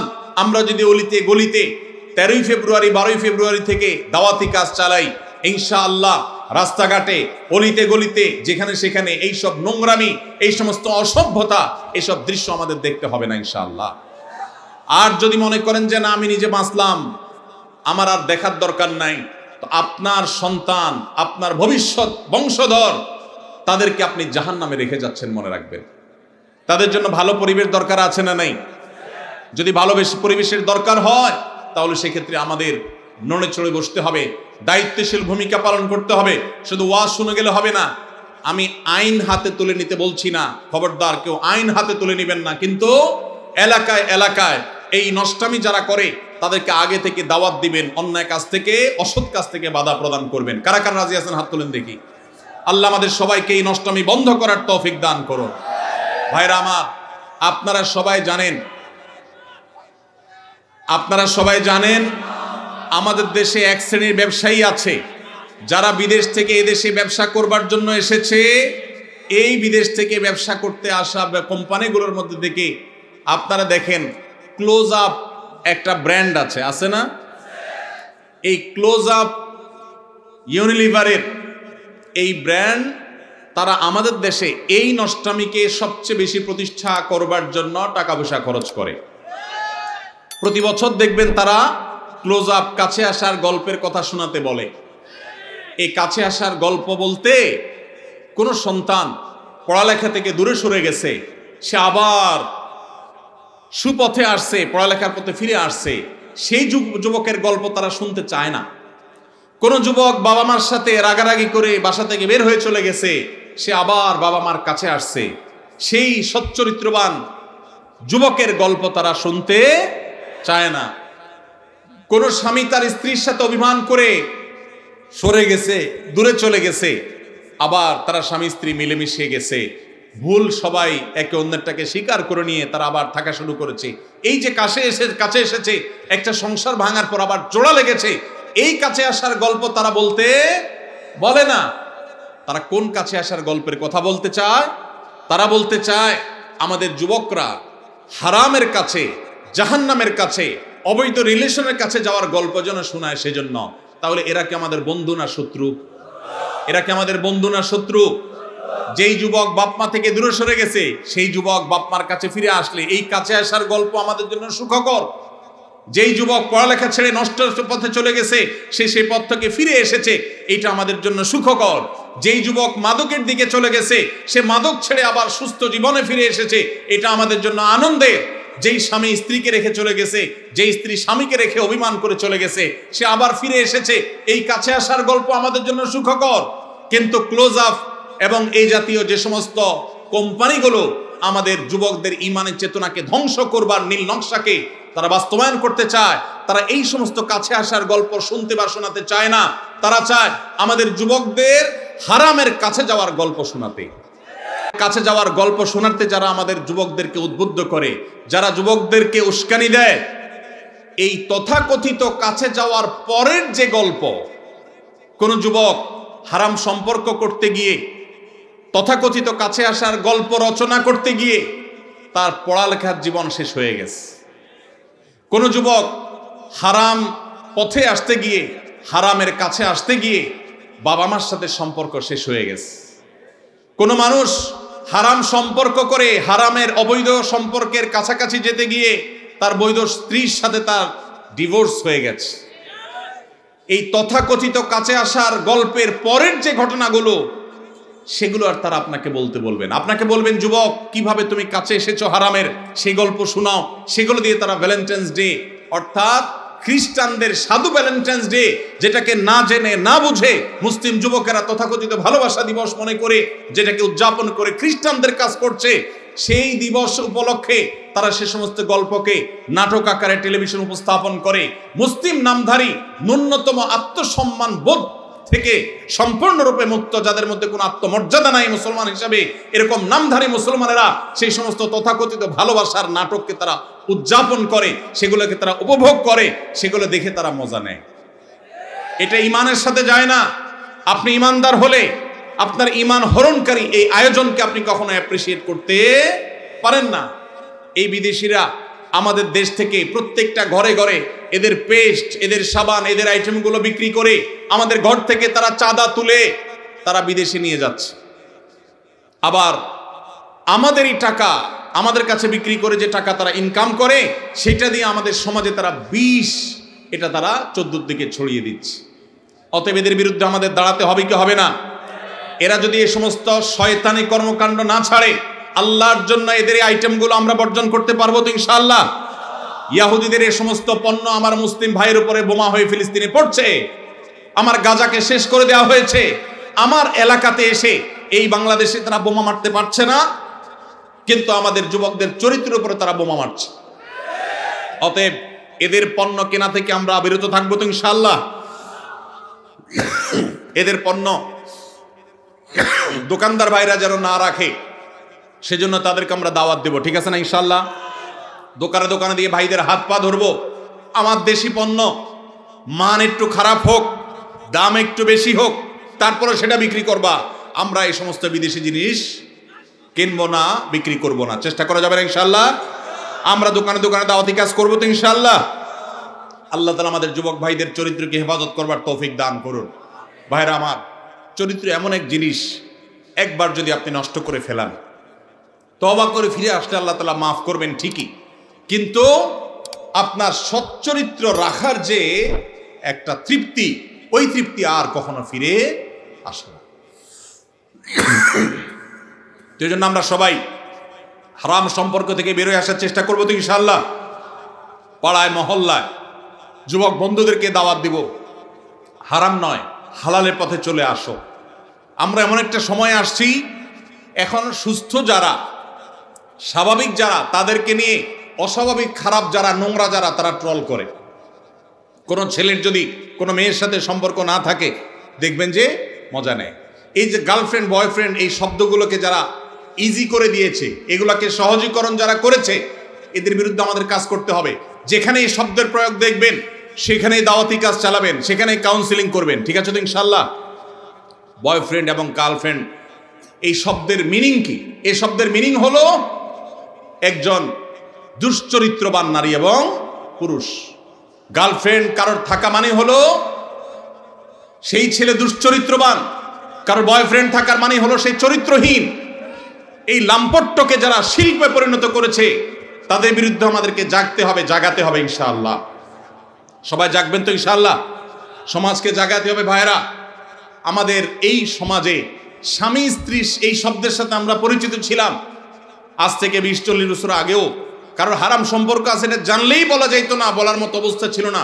আর এখন অনায়াসে, নির্দ্বিধায়, বাধাহীনভাবে একে অন্যের সাথে পরিচয় করাচ্ছে তার গার্লফ্রেন্ড, তার বয়ফ্রেন্ড। তার মানে সে একজন চরিত্রহীন, তার দুশ্চরিত্র কর্মের সঙ্গী, সেই পরিচয় দিচ্ছে খুল্লম খোলা।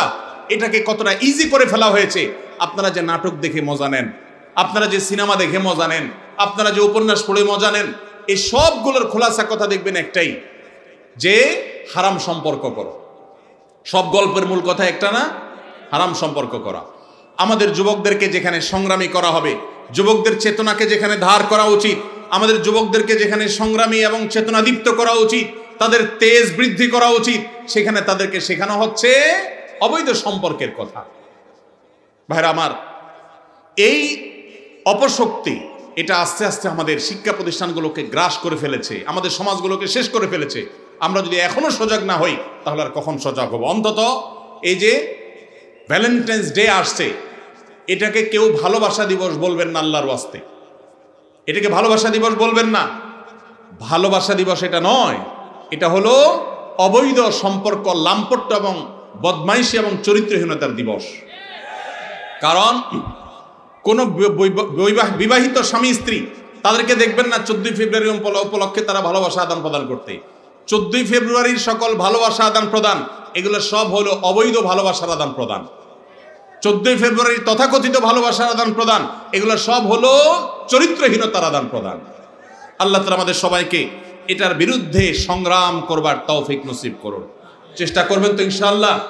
যেসব যুবক ভাইয়েরা হারাম সম্পর্কে জড়িয়ে গেছেন, তাদেরকে আমরা বিনীতভাবে আরজ করতে চাই, আল্লাহর ওয়াস্তে এ হারাম সম্পর্কে থেকে বের হয়ে আসেন। আল্লাহ আমাদের সবাইকে আমলের তৌফিক দান করুন। ভাই, আপনাদের অনেক প্রশ্ন আমার কাছে আসছে, কিন্তু সময় আমার হাতে অনেক কম, যার কারণে আমরা যতগুলো সম্ভব উত্তর দেওয়ার চেষ্টা করছি। বিসমিল্লাহ। জি ভাই, একটু সবর করতে হবে ভাই, একটু ধৈর্য ধারণ করেন। আমরা সংক্ষেপে প্রশ্নোত্তর সেশনটা শেষ করার চেষ্টা করি ইনশাআল্লাহ। প্রথম প্রশ্ন, বিসমিল্লাহ। মহল্লায় যোগ্য ইমাম থাকা সত্ত্বেও গ্রামের সম্মানীয় লোক যারা কিনা অন্যত্র কর্মরত, কিন্তু 2 ঈদের নামাজ, পশু কোরবানি ও বিয়ে শাদী শেষে নির্দিষ্ট পরিমাণ টাকা নিয়ে থাকলে তাদের জন্য হালাল হবে কিনা, নাকি এটা মহল্লার ইমাম সাহেবের হক? ভাইরা আমার, প্রথম কথা হলো, ইমাম সাহেবদের আপনারা বেতন কত দেন এলাকার মানুষ আমি জানি না। ইমাম সাহেবের বেতন যদি 5,000 7,000 দেন, তাহলে ইমাম সাহেবের তো সংসার চালানোর জন্য ওই গরুর পশু কোরবানি করে তারপরে যায়া বিভিন্ন রকমের ডানে বামে নানা রকমের কাজ করে তারপরে তার সংসার চালাইতে হবে। এটা তো এলাকাবাসীর জন্য লজ্জা। এই প্রশ্নই হলো এলাকাবাসীর জন্য একটা লজ্জার বিষয় যে আপনাদের ইমাম সাহেবরা গরু কোরবানি করে তাদের সংসার চালাইতে হয় কেন? মসজিদে ইমাম সাহেবরা ইমামতি করেন, তাদের বেতন আপনারা কম দেন কেন? ইমাম সাহেবরা আছেন কেউ এখানে? বলেন, ইমাম সাহেব কে আছেন? ধরা হয়ে যাক এখনই। আছেন? কই ইমাম সাহেব আছেন? ভাই বেতন কত আপনার বলেন, সত্য বলেন। হ্যাঁ, মাশাআল্লাহ, 12,000 হলে তো খারাপ না একেবারে। কোন মসজিদ আপনার? কেন্দ্রীয় মসজিদের ইমাম যদি 12,000 হয়, তাহলে বাইরে তো 5,000 হবে। আর বাকি ইমাম সাহেবরা কই? ইমাম সাহেবরা আছেন কেউ? থাকলে হাত তোলেন। ইমাম সাহেবরা অনেকে তারা হয়তো বলতে চান না, আপনাদের মান সম্মান বাঁচানোর জন্য আপনারা ইমাম সাহেবদেরকে, এই এলাকাতে প্রচুর প্রবাসী থাকে আমি জানি। বাবাজি কোন এলাকার, কোন মসজিদের ইমাম? মাশাআল্লাহ, আপনার বেতন কত? 4,000। এই কপালপড়া এলাকার কোন লোক আছে এখানে? আছে? ছি ছি ছি ছি ছি, লজ্জা। ভাই, এই এলাকার মানুষ যারা, ভালো করে শুনে রাখেন, এই মসজিদ কমিটির যারা দায়িত্বশীলরা আছেন, আল্লাহকে ভয় করেন, আল্লাহকে ভয় করেন। আপনার যে ইমাম সাহেব 5 ওয়াক্ত নামাজ পড়ানোর দায়িত্ব নিয়েছেন, এই 5 ওয়াক্ত নামাজ পড়াতে গেলে আর তেমন কোনো কাজ করা যায় না। ইমাম সাহেবদেরকে আপনারা 4,000 টাকা বেতন দেন। ছি ছি ছি, বাংলাদেশে কোনো কাজের লোকের বেতন এখন 4,000 টাকা পাওয়া কঠিন।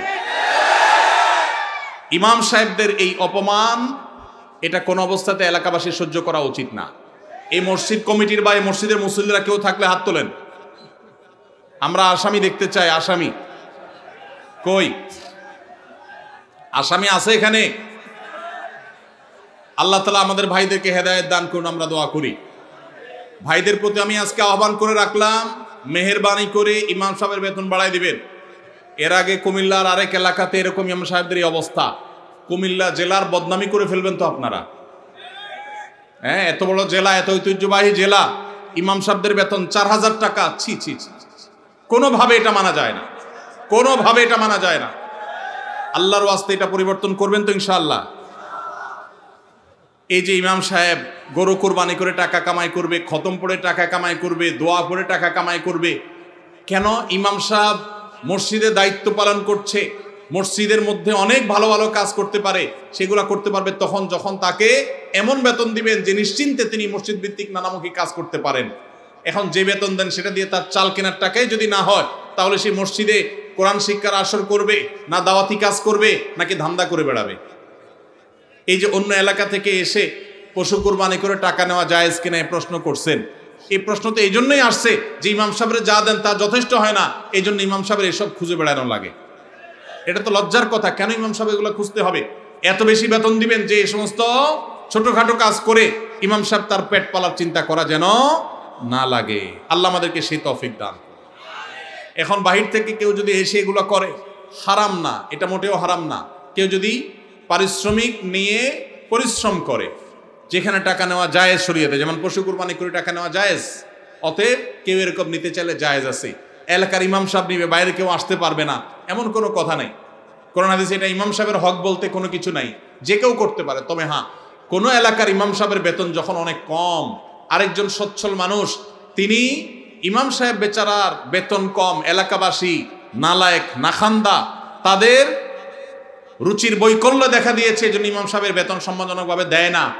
এরকম অবস্থায় বাহির থেকে একজন মানুষ যার অনেক উপার্জন আছে, সে এসে ইমাম সাহেব 2-4 পয়সা এখান থেকে পায়, এটাতে ভাগ বসানো অবশ্যই তার অনুচিত। কিন্তু যদি সে নেয়, এই উপার্জন তার হারাম হবে না, কিন্তু তার এটা রুচির ব্যাপার, এটা তার আখলাক, উত্তম আখলাকের পরিচয় যে সেই ইমাম সাহেবের এখানে ভাগ যেন না বসায়। ভাইরা, ইমাম সাহেবদের বেতন বাড়ায় দিবেন তো ইনশাআল্লাহ? এত প্রবাসী এখানে, ইমাম সাহেবদের বেতন 4,000 5,000 কেন ভাই? আল্লাহ আমাদের সবাইকে হেদায়েত দান করুন। মসজিদের ইমাম সাহেবের জন্য টাকা কালেকশন করে সেই টাকা মসজিদের ফান্ডে জমা রাখা যাবে কিনা? ইমাম সাহেবের জন্য টাকা কালেকশন করে সেই টাকা মসজিদে রাখতে পারবেন কিনা? এই অপকর্মটা ঈদের সময় বেশিরভাগ ঈদগাহে, বেশিরভাগ মসজিদে হয়। টাকা তোলার সময় গামছা নিয়ে বলতেছেন ইমাম মুয়াজ্জিনের হাদিয়া দেন।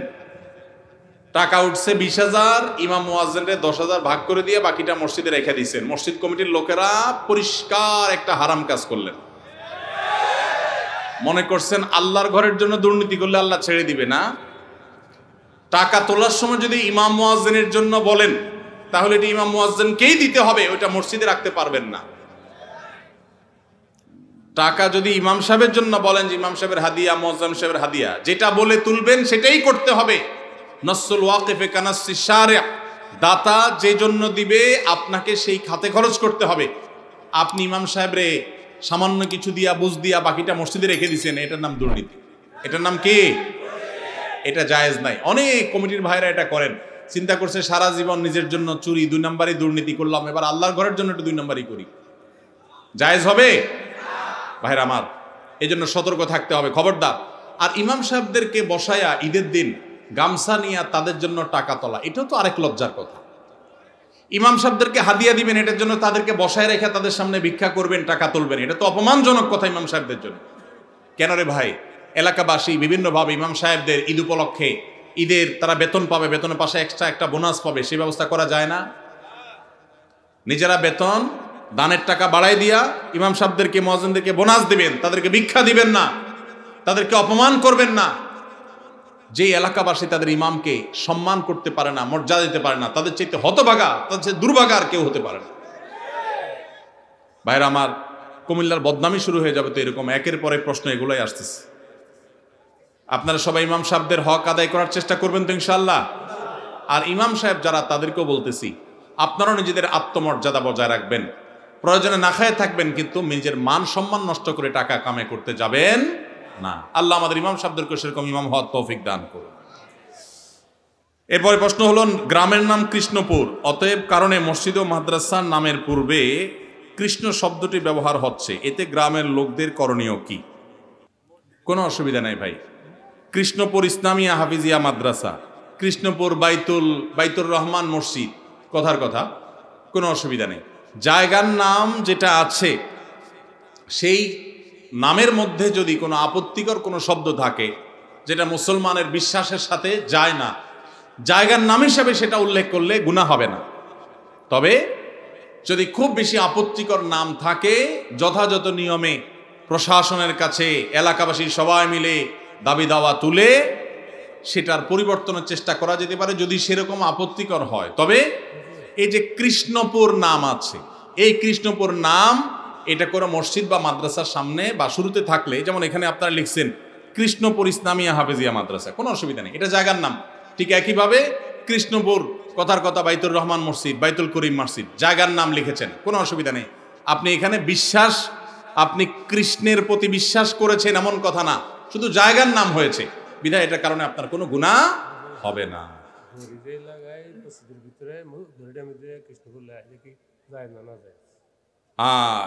মুরব্বী বলছেন যে ঘড়ির মধ্যে ওই শব্দ লাগায় দেয়, সেই শব্দ আপনার মসজিদের মধ্যে থাকে, এটা অনুচিত কিনা? জায়গার নাম হিসাবে থাকলে তো নাজায়েজ না বলেছি, তারপরেও আল্লাহর ঘরের সম্মান, পবিত্রতা, মর্যাদা রক্ষা করতে গিয়ে তাওহীদের পরিপন্থী কথা, শব্দ, সেটা হোক জায়গার নাম, এটা ইমানি যে গায়রত, ইমানি যে আত্মসম্মান, এটার কারণে ওইটা অ্যাভয়েড করতে পারলে ভালো হয়। মসজিদে নাগা লাগানো তো কোনো জরুরি কিছু না, কাগজপত্রের বাইরে ঠিকানা হিসাবে লিখলেন সেটা ভিন্ন কথা। অতএব এগুলো পরিহার করতে পারলে, বিশেষ করে মসজিদের ভিতরে মসজিদের পবিত্রতা এবং মর্যাদার খাতিরে অন্তত আল্লাহর সঙ্গে শিরক করা হয় এরকম কোনো শব্দ, এরকম কোনো বিশ্বাস এটা ধারণ করে, সেরকম শব্দগুলো মসজিদের ভেতরে না থাকলে ভালো হয়। কিন্তু যেটা বললাম, জায়গার নাম হিসেবে উল্লেখের কারণে আপনি মুশরিক হয়ে যাবেন, শিরক হয়ে যাবে, এই বিশ্বাসী হয়ে গেছেন, ব্যাপারটা সেরকম না। কারণ ইন্নামাল আমালু বিন্নিয়াত, আপনি তো কৃষ্ণে বিশ্বাস করছেন না, আপনি জায়গার নাম হিসাবে উল্লেখ করছেন, আপনার নিয়ত তো বিশ্বাস না বা শিরক করা না, বিধায় সেটা আপনার শিরক হবে না। এরপরে প্রশ্ন হলো, নিজের আপন সন্তান কত বছর বয়স হলে বিছানা আলাদা করতে হবে? সন্তান বয়স যখন 10 হয়ে যাবে তখন তাকে নবীজি সাল্লাল্লাহু আলাইহি সাল্লাম বিছানা পৃথক করতে বলেছেন। তিনি বলেছেন, ওয়াহজুরুহুম ফিল মাদাজি'i ইযা বালাগু আশরা আও কামা ওয়ারাদা ফিল হাদিস। কোন কোন বর্ণনায় ওয়াফাররিকুহুম আসছে। নিজের সন্তানদের বয়স যখন 10 হবে তখন তাদের বিছানা পৃথক করে দাও। এক কম্বলে এক কাঁথার নিচে দুজন ঘুমাবে না, তখন আলাদা আলাদা হবে। যদি বিছানা পৃথক করা বলতে আলাদা খাট, আলাদা চকিতে শোয়ানোর মতো আর্থিক সঙ্গতি না থাকে, তাহলে একই কক্ষেও যদি থাকে তো মাঝখানে পার্টিশন থাকবে, কোলবালিশ জাতীয় কিছু থাকবে, আলাদা কম্বল কাঁথা থাকবে, একই কাপড়ের ভিতরে বা একই কাপড়ের নিচে ঘুমাবে না। এটা নানাবিধ অনাচারের পথকে উন্মুক্ত করে। আরও আগে থেকে যদি বাচ্চাকে অভ্যাস গড়ে তোলা হয় সেটা সবচেয়ে ভালো। অনেকে আছেন এই বিষয়গুলোকে তেমন কোনো গুরুত্ব দেন না, অথচ এগুলোর কারণে বহু সর্বনাশা আমাদেরকে গ্রাস করে। বিধায় নবী সাল্লাল্লাহু আলাইহি ওয়াসাল্লামের এই নির্দেশটা আমাদের খুব গুরুত্বের সাথে মানতে হবে। এরপরে প্রশ্ন হলো, জানাজার পরে দাফনের পূর্বে মুনাজাত করা জায়েজ কিনা? জানাজার পরে, দাফনের আগে কোনো দোয়া নেই। জানাজার পরে অনেক এলাকাতে জানাজার নামাজের পরে ইমাম সাহেব মুসল্লিদেরকে নিয়ে দোয়া করে, এটা সুন্নাত দ্বারা সাব্যস্ত নয়। জানাজার নামাজটাই তো দোয়া। জানাজার নামাজের মধ্যে আপনি পড়লেন আল্লাহুম্মা ফিরলি হাইয়িনা ওয়া মাইয়িতিনা, আল্লাহ মাই আমাদের মৃতদেরকে মাফ করে দেন, তো জানাজার নামাজে এটা পড়লেন, পড়েই তো সালাম ফিরালেন। পুরো জানাজার নামাজটাই তো দোয়া, তাহলে সালাম ফেরানোর পর আবার কিসের দোয়া? এই জন্য এই দোয়া সুন্নাহ সম্মত নয়। তবে মাইয়েতকে দাফন করার পর, কবরে রাখার পর, দাফন করে শেষ করার পর কেবলামুখী হয়ে যারা দাফন কাজে শরীক হয়েছেন সবাই যার যার মতো করে কেবলামুখী হয়ে মুর্দার জন্য দোয়া করা সুন্নাত। সেটা দাফনের আগে না পরে? দাফনের পরে কেবলামুখী হয়ে দোয়া করা সুন্নাত। সুন্নাতটা আমরা অনেকে জানি না, বেদাতটা ঠিকই জানি। সুন্নাতের খবর নাই, বেদাত নিয়ে টানাটানি। এই জন্য এই সুন্নাত যেহেতু আলোচনা নাই, জানাশোনা নাই, এটা আমরা জিন্দা করবো ইনশাআল্লাহ, ঠিক আছে না?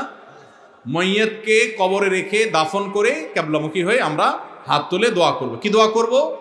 দোয়া করব, নবী সাল্লাল্লাহু আলাইহি সাল্লাম বলেছেন, সালু লি আখিকুম আত-তাসবীত, তোমরা তোমাদের ভাই যাকে দাফন করলা তার জন্য আল্লাহর কাছে দোয়া করো, সেই জন্য ঈমানের উপরে এখন মুনকার নাকির প্রশ্নের জবাবে যেন টিকে থাকতে পারে, অটল থাকতে পারে, সেজন্য আমরা মাইয়াতের জন্য দোয়া করব ইনশাআল্লাহ। মসজিদের রেগুলার ইমাম সাহেব থাকা সত্ত্বেও তারাবির জন্য অন্য কোনো ইমাম আনা জায়েজ আছে কিনা? আনা যাবে, কোনো অসুবিধা নাই। এই প্রশ্ন সব বোধহয় ইমাম সাহেবরা বাউ করে দিছে, সব তাদের স্বার্থের প্রশ্ন। ইমাম সাহেবরা দেয় নাই, তাহলে মুক্তাদির ইমাম সাহেবকে মহব্বত করেন, টাকা দিবেন না, কিন্তু ইমাম সাহেবদের পক্ষে প্রশ্ন করবেন, মাশাআল্লাহ।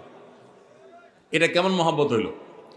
যাই হোক ভাই, ইমাম সাহেব যদি ভালো হাফেজ না হন, তেলাওয়াতের সৌন্দর্য আহামরি না থাকে, বাহির থেকে হাফেজ নিয়ে আসলে কোনো অসুবিধা নেই। এটা কোনো কথা না যে ইমাম সাহেবের পিছনেই নামাজ পড়া জরুরি। তবে হ্যাঁ, কোনো যৌক্তিক কারণ ছাড়া অনেক এলাকাতে আছে কমিটির সাথে ইমাম সাহেবের ভালো সম্পর্ক নাই, শত্রুতা করে এখন বাহির থেকে লোক হায়ার করে আনে। এটা অন্যায় কথা, এটা জুলুম। যার পিছনে নামাজ পড়বেন তার প্রতি আপনার যদি এতটুকু শ্রদ্ধাবোধ না থাকে তাহলে অবশ্যই সেটা অনুচিত কাজ, সেটা গর্হিত কাজ। এই জন্য এটা করা জায়েজ হবে না। আমি একজন প্রাইমারি স্কুলের শিক্ষক। সকাল 9টা থেকে 4টা পর্যন্ত আমার কর্মঘণ্টা, 4:15 পর্যন্ত আমার কর্মঘণ্টা। 5 বছর বয়সী বাচ্চা থেকে শুরু করে 12 বছরের শিক্ষার্থী পড়ে। প্রতিটা ক্লাসের সময়কাল 40 মিনিট। সকালে 3-4টা ক্লাস নিলে শরীর আর চলে না। পরবর্তী ক্লাসগুলো শুরুর ক্লাসের মতো মনোযোগ দিতে পারি না। তাতে কি আমার বেতনের টাকার কোনো প্রবলেম হবে? শত শত কোমলমতি শিক্ষার্থী সামলানো অনেক কষ্টকর হয়। ভাইরা আমার, আল্লাহ কোরআনে বলেছেন, লা ইউকাল্লিফুল্লাহু নাফসান ইল্লা উসআহা, সাধ্যের বাইরে কোনো কিছু করতে আল্লাহ আমাদেরকে বাধ্য করেন নাই। এই জন্য আমাদের উচিত হবে যে আমরা যারা চাকরি করব, যতক্ষণ সাধ্য থাকে ততক্ষণ আমরা মনোযোগ দিয়ে কাজ করব। আমার এনার্জি আর কুলাচ্ছে না। আগে প্রথম আইসা যেরকম করতে পারছি সকালের দিকে, দুপুরের পরে শরীরে এনার্জি একটু কমে যাবে, এটা স্বাভাবিক। এর কারণে ইনশাল্লাহ আপনি আল্লাহর কাছে পাকড়াও শিকার হবেন না। যদি আপনি ইচ্ছাকৃত গাফিলতি করেন, মোবাইল টিপাটিপি করে সময় নষ্ট করেন, বাচ্চাদের ক্লাসে দেরিতে যান, তাহলে সেজন্য আল্লাহর কাছে জব দিয়ে করা লাগবে। কিন্তু আপনার এনার্জি কমে গেছে, প্রথম ক্লাসের মতো মনোযোগ আর ধরে রাখতে পারছেন না, এর কারণে আপনি গুনাহগার হবেন না।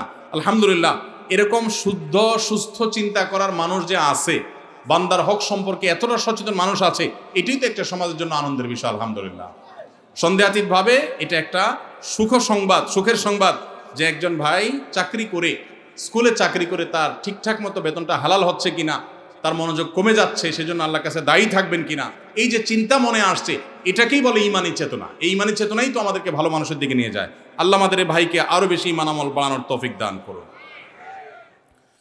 মুআবিয়াকে কি সাহাবী হিসাবে সম্মান করা যাবে? নাউজুবিল্লাহ, এটা কেমন প্রশ্ন করেছেন? যে ভাই প্রশ্ন করেছেন তার হয়তো জানার ঘাটতি আছে। মুআবিয়া রাদিয়াল্লাহু তাআলা আনহু নবী করিম সাল্লাল্লাহু আলাইহি সাল্লামের অত্যন্ত স্নেহভাজন, অত্যন্ত স্নেহধন্য সাহাবীদের একজন।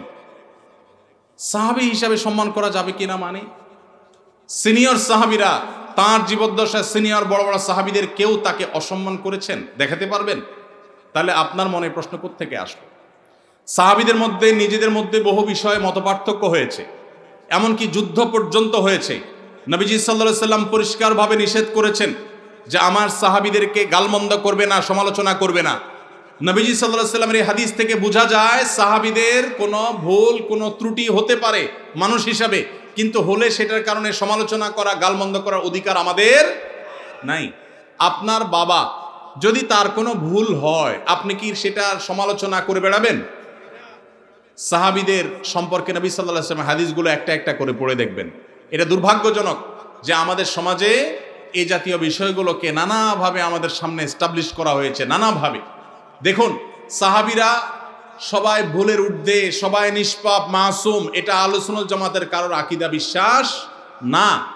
কিন্তু তাদের যদি কোনো ব্যক্তিগত সিদ্ধান্তে ভুল হয়, ইজতিহাদি বুঝার কোনো ভুল হয়, আপনি আমি সমালোচনা করবার কোনো অধিকার নবী সাল্লাল্লাহু আলাইহি সাল্লাম আমাদেরকে দেন নাই।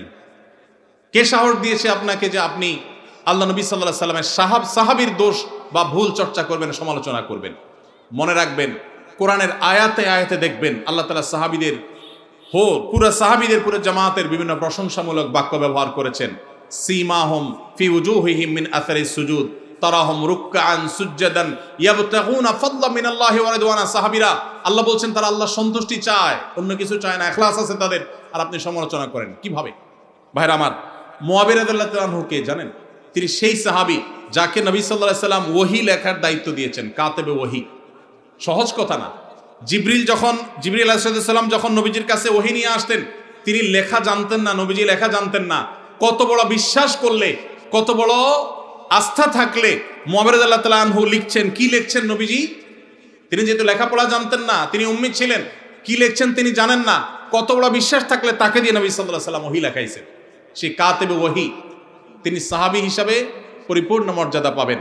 ভাইরা আমার, ঈমান নিয়ে যারা নবীজিকে দেখেছেন এবং ঈমানদার অবস্থায় গেছেন, তাদের যদি কোনো ভুল ত্রুটি হয়ও, আপনারা একটা হাদিস সহিহ বুখারীতে পাবেন। নবীজি বলেছেন, যারা বদরের যুদ্ধে শরীক হয়েছে, অংশগ্রহণ করেছে, তাদের সম্পর্কে নবীজি সাল্লাল্লাহু আলাইহি সাল্লাম বলেছেন যে আমালু মা শি'তুম ক্বাদ গাফারাল্লাহু লাকুম।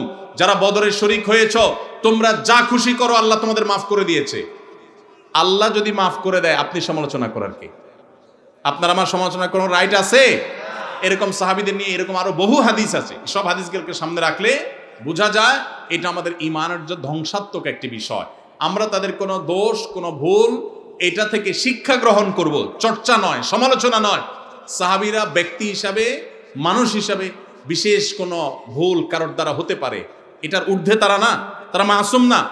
কিন্তু সাহাবীদের যে পুরো জামাতে সাহাবা, সেটা মৌলিকভাবে মোটা দাগে এটা আমাদের জন্য অনুসরণীয়, অনুকরণীয়। কিন্তু ব্যক্তি হিসাবে, ব্যক্তি কেন্দ্রিক ভুল ভ্রান্তি থেকে তারা সবাই ঊর্ধ্বে, মাসুম ছিলেন, এটা কারোর বিশ্বাস না। কিন্তু তাদের প্রতি অভক্তি, অশ্রদ্ধা, তাদের সমালোচনা করা, গালমন্দ করা আহলে সুন্নাত জামাতের সমস্ত উলামায়ে কেরামের ঐক্যমত এটি নাজায়েজ, এটি গুনাহ এবং এটি বিভ্রান্তি। সাহাবীদের সমালোচনার এই কাজ শুরু করেছে শিয়ারা সবচেয়ে বেশি। তারা আম্মা জান আয়েশা রাদিয়াল্লাহু তাআলা আনহাকে গালমন্দ করে, আবু বকর রাদিয়াল্লাহু তাআলা আনহুকে গালমন্দ করে, আলী রাদিয়াল্লাহু তাআলা আনহুকে গালমন্দ করে, আর অনেক সাহাবীকে, আলী রাদিয়াল্লাহু তাআলা আনহু ছাড়া অন্য যে সমস্ত ওমর রাদিয়াল্লাহু তাআলা আনহুকে গালমন্দ করে, তারা নবীজির সাহাবীদেরকে গালমন্দ করে। এটা শিয়াদের কাজ। আল্লাহ তাআলা আমাদেরকে এই সমস্ত গুনাহ থেকে বেঁচে থাকার তৌফিক দান করুন। সুদে টাকা লাগায় এমন ব্যক্তি সমাজে বিচার করে, তার বিধান কি? সুদে টাকা লাগায় এই রকম আসামি থাকলে তার নিজেরই তো বিচার করা উচিত। সে আবার কিসের বিচার করবে? মুসলমানদের সমাজে হারামখোররা কখনো বিচারকের আসনে বসতে পারা উচিত না। মুসলমানদের উচিত এগুলোকে সতর্ক করা, এগুলোর ব্যাপারে সতর্ক থাকা। আল্লাহ আমাদেরকে তৌফিক দান করুন। যে সমস্ত মানুষ হারামের সাথে খুল্লম খোলা সম্পর্ক, মুসলমানদের সমাজে কিভাবে তাদেরকে বিচারক হিসেবে ডাকেন? আর ভালো মানুষের কি অভাব পড়ছে এলাকা? সুদখোর ছাড়া ভালো মানুষ কি নাই এলাকায়? তাহলে কেন সুদখোরকে দিয়ে বিচার করতে হবে? যে আল্লাহর ভয় যার মধ্যে নাই, সে কিভাবে ন্যায়সঙ্গতভাবে বিচার করবে? কিভাবে আশা করা যায়? আল্লাহ আমাদের ভাইদেরকে সবাইকে হেদায়েত দান করুন। যারা সুদের কারবারে জড়িয়ে আছেন, আল্লাহর ভয়ে হারাম থেকে সরে আসুন। আইডি কার্ড ও পাসপোর্ট বানানোর কাজ করা হালাল নাকি হারাম? আইডি কার্ড বা পাসপোর্টের কাজ, অর্থাৎ কারোর আইডি কার্ড পাসপোর্ট লাগবে, সেটার জন্য কাগজপত্র রেডি করলেন, অনলাইনে ফর্ম ফিল আপ করে দিলেন, এসব কাজ টাজ করে আপনি ফি নিলেন, এটা জায়েজ আছে। কিন্তু আপনি আইডি কার্ড এবং পাসপোর্ট অবৈধ উপায়ে যেটা পাওয়ার কথা না সেটা পাওয়াই দিবেন, যেটা 10 দিনে পাওয়ার কথা সেটা 5 দিনে পাওয়াই দিবেন, এই রকম করে যদি আপনি অফিসারদের সাথে তলে তলে লিঙ্ক করে ঘুষের লাইন করে আর ক্লায়েন্টের কাছ থেকে টাকা নেন, তাহলে সেই উপার্জন আপনার হারাম। কথা কি বুঝাতে পারছি? একটা হলো যে আপনার একটা দোকান আছে, কম্পিউটারের দোকান আছে, নেট সার্ভিস আছে, আপনি অনলাইনে ফর্ম ফিল আপ করে দিলেন, কাগজপত্র আগায় জোগায় দিলেন, এটার জন্য ফি আপনি 2000 4000 আপনি নিতে পারবেন। কিন্তু আপনি ক্লায়েন্টের কাছ থেকে অতিরিক্ত টাকা নিয়ে ওই পাসপোর্ট অফিসার, এনআইডি কার্ডের ওই অফিসারে আপনি ঘুষ দিলেন, দিয়া আপনি কাজটা করে আনলেন। এই ঘুষের কারবার করে অবৈধ কাজ করলেন, দেরির কাজ আগের করাইলেন, লাইন ব্রেক করাইলেন, নানামুখী যে শয়তানিগুলো আমাদের দেশে হয়, অবৈধ কাজ হয়, এগুলোর জন্য যদি টাকা লেনদেন করেন, তাহলে আপনার এই ব্যবসা হালাল হবে না। আজ এত টাকা কালেকশন করা হলো, কিছু মনে না করলে জানতে পারি আপনার হাদিয়া কত টাকা? ভাইরা আমার, আলহামদুলিল্লাহ, আল্লাহ শুকর। প্রথম কথা হলো যে ওয়াজ মাহফিলে বা দিনই কাজে, এমনি তো আমি ওয়াজ মাহফিলে যাই না। আপনাদের এলাকারই ভাই, কি নাম ওনার? হানিফ ভাই বোধহয়। হানিফ ভাই, উনি আমাদের অফিসে লোক পাঠাইছেন। তিনি বলতেছেন যে আমাদের অফিস থেকে লোক নাকি বলছে যে আমরা এই মাহফিল করব। এটা বহু কয়েক মাস আগের কথা, আমাদের মনে নাই। যেহেতু ভাই বলছেন, মুসলমান তো মিথ্যা বলবে না, তাহলে হয়তো আমাদের কেউ বলছে। আমরা সেই ওয়াদা রক্ষা করার জন্য আসছি। আসার ক্ষেত্রে আমি হানিফ ভাইকে আমার অফিস থেকে শর্ত দিয়ে দিছি যে মাহফিল করার পর আমাকে কোনো টাকা পয়সা, কোনো হাদিয়া দিবেন না, এই শর্তে আমি আসতে পারি। তাহলে এখান থেকে আমার হাদিয়া নেওয়া লাগবে কেন? আলহামদুলিল্লাহ, আমার চলার মতো ব্যবস্থা আল্লাহ তাআলা আমাকে দিয়েছে, যথেষ্ট দিয়েছে। অতএব আপনারা বরং মসজিদের জন্য সহযোগিতা করবেন, জমির জন্য সহযোগিতা করবেন, করবেন তো ইনশাআল্লাহ? মাদ্রাসার ছাত্রদের থাকার ভালো ব্যবস্থা যেন হয়, সেজন্য সাহায্য করবেন, ঠিক আছে না ইনশাআল্লাহ? আর আমাকে হাদিয়া দেওয়া লাগবে না, ইমাম সাহেবদের বেতন বাড়াই দিয়েন। ইমাম সাহেবদের বেতন বাড়াই দিবেন তো ইনশাআল্লাহ? ইমাম সাহেবদের বেতন বাড়াই দেওয়ার তৌফিক আল্লাহ তাআলা আমাদেরকে দান করুন। ওলামা একরাম ওয়াজ মাহফিলে যারা আসেন, তাদেরকে সম্মানজনক হাদিয়া দিবেন। আমি নিচ্ছি না, আমার আলহামদুলিল্লাহ না নিলেও চলে, এবং মাদ্রাসার মাহফিল থেকে নেই না, অন্য কেউ জোর করলে হয়তো নেই। কিন্তু যারা অন্যান্য ভাইরা আসেন, ওয়াজ মাহফিল করেন, অনেকে আছে রাতে গাড়ি অ্যাক্সিডেন্টে মাহফিল থেকে যাওয়ার সময় পুরো গাড়ি শেষ হয়ে যায়, আছে না? অনেকে আছে গাড়ি অ্যাক্সিডেন্টে নিজে অসুস্থ হয়ে যায়, মারা যায়, রাত বিরাত জাগা লাগে, তাদেরকে সম্মান করবেন। কিন্তু এর মানে এই না যে চুক্তি করে লাখ লাখ টাকা ওয়াজ করে কামায়, এই ওয়াজ ব্যবসায়ীদেরকে আমি প্রশ্রয় দিতে বলি নাই। কিন্তু ওলামাদেরকে সম্মান করবেন। এখানে দুই দিক থেকেই সমস্যা আছে। হুজুরদের অনেকে যেরকম চুক্তি করে, এটা যেমন একটা সমস্যা, আবার ওয়াজ মাহফিলের আয়োজক অনেকে আছে অনেক ধান্দা করে, সেটাও একটা সমস্যা। আমি আজ থেকে অনেক বছর আগে, আপনার জেলার নাম বলবো না, যে কোনো এক জেলা মাহফিলে যাওয়ার পর আমি দেখি এরকম মোটা একটা খাম ধরাই দিছে আমারে। পরে যায় খুলে দেখি ওখানে টাকার সাথে বাকি সব কাগজ দিয়ে মোটা করে দিছে। এত নিকৃষ্ট মানুষও এই সমাজে আছে। তো এই জন্য সংশোধন বক্তাদেরও হইতে হবে, আয়োজকদেরও হতে হবে, শ্রোতাদেরও হওয়া লাগবে। শ্রোতারা ওয়াজে আসছেন কি জন্য? কিছু শুনে আমল করার নিয়তে। এই যে এতগুলো কথা শুনছেন, এগুলো আমল করতে হবে, ঠিক আছে না ভাই? ইনশাআল্লাহ। যদি শুধুমাত্র ওয়াজ মাহফিলে আসেন তামাশা দেখার জন্য, তাহলে হবে না, আমল করার নিয়তে আসতে হবে। আয়োজকদের উদ্দেশ্য হবে আল্লাহর সন্তুষ্টি, আলোচকদের উদ্দেশ্য হবে আল্লাহর সন্তুষ্টি, এবং শ্রোতাদের উদ্দেশ্য হবে কি? আল্লাহ সন্তুষ্টি। আল্লাহ তাআলা আমাকে, আপনাকে, আমাদের সবাইকে ইখলাসের সাথে কাজ করার তৌফিক দান করুন। ভাই সময় অনেক হয়েছে, আমার মনে হয় শেষ করা দরকার। হ্যাঁ জি ভাই, এরপরে প্রশ্ন হলো, রিজিকে বরকত এবং ভাগ্য সুপ্রসন্ন হবে কোন আমল করলে? ভাইরা আমার, এই যে শবে বরাত আসছে, ভাগ্যে ভালো কিছু লেখা হয় শবে বরাতে, এই বিশ্বাস থেকে হুমড়ি খেয়ে মানুষ মসজিদে আসে, ঠিক না ঠিক? ভাগ্যে ভালো কিছু লেখা হয় কবে? একটা হলো মানুষের সৃষ্টিরও 50,000 বছরে আল্লাহ তাআলা ভাগ্য নির্ধারণ করেছেন। আরেকটা হলো প্রতি বছর যেই রাতে আল্লাহ কোরআন নাজিল করেছেন, আল্লাহ সূরা দুখানে বলেছেন, সেই রাতে অর্থাৎ লাইলাতুল কদরে আল্লাহ তাআলা সব গুরুত্বপূর্ণ বিষয় ধার্য করেন। শবে বরাত যেটাকে আমরা বলি মধ্য শাবানের রাত, এই রাতে ভাগ্য নির্ধারণ হয়, এই মর্মে বিশুদ্ধ হাদিস বর্ণিত নাই।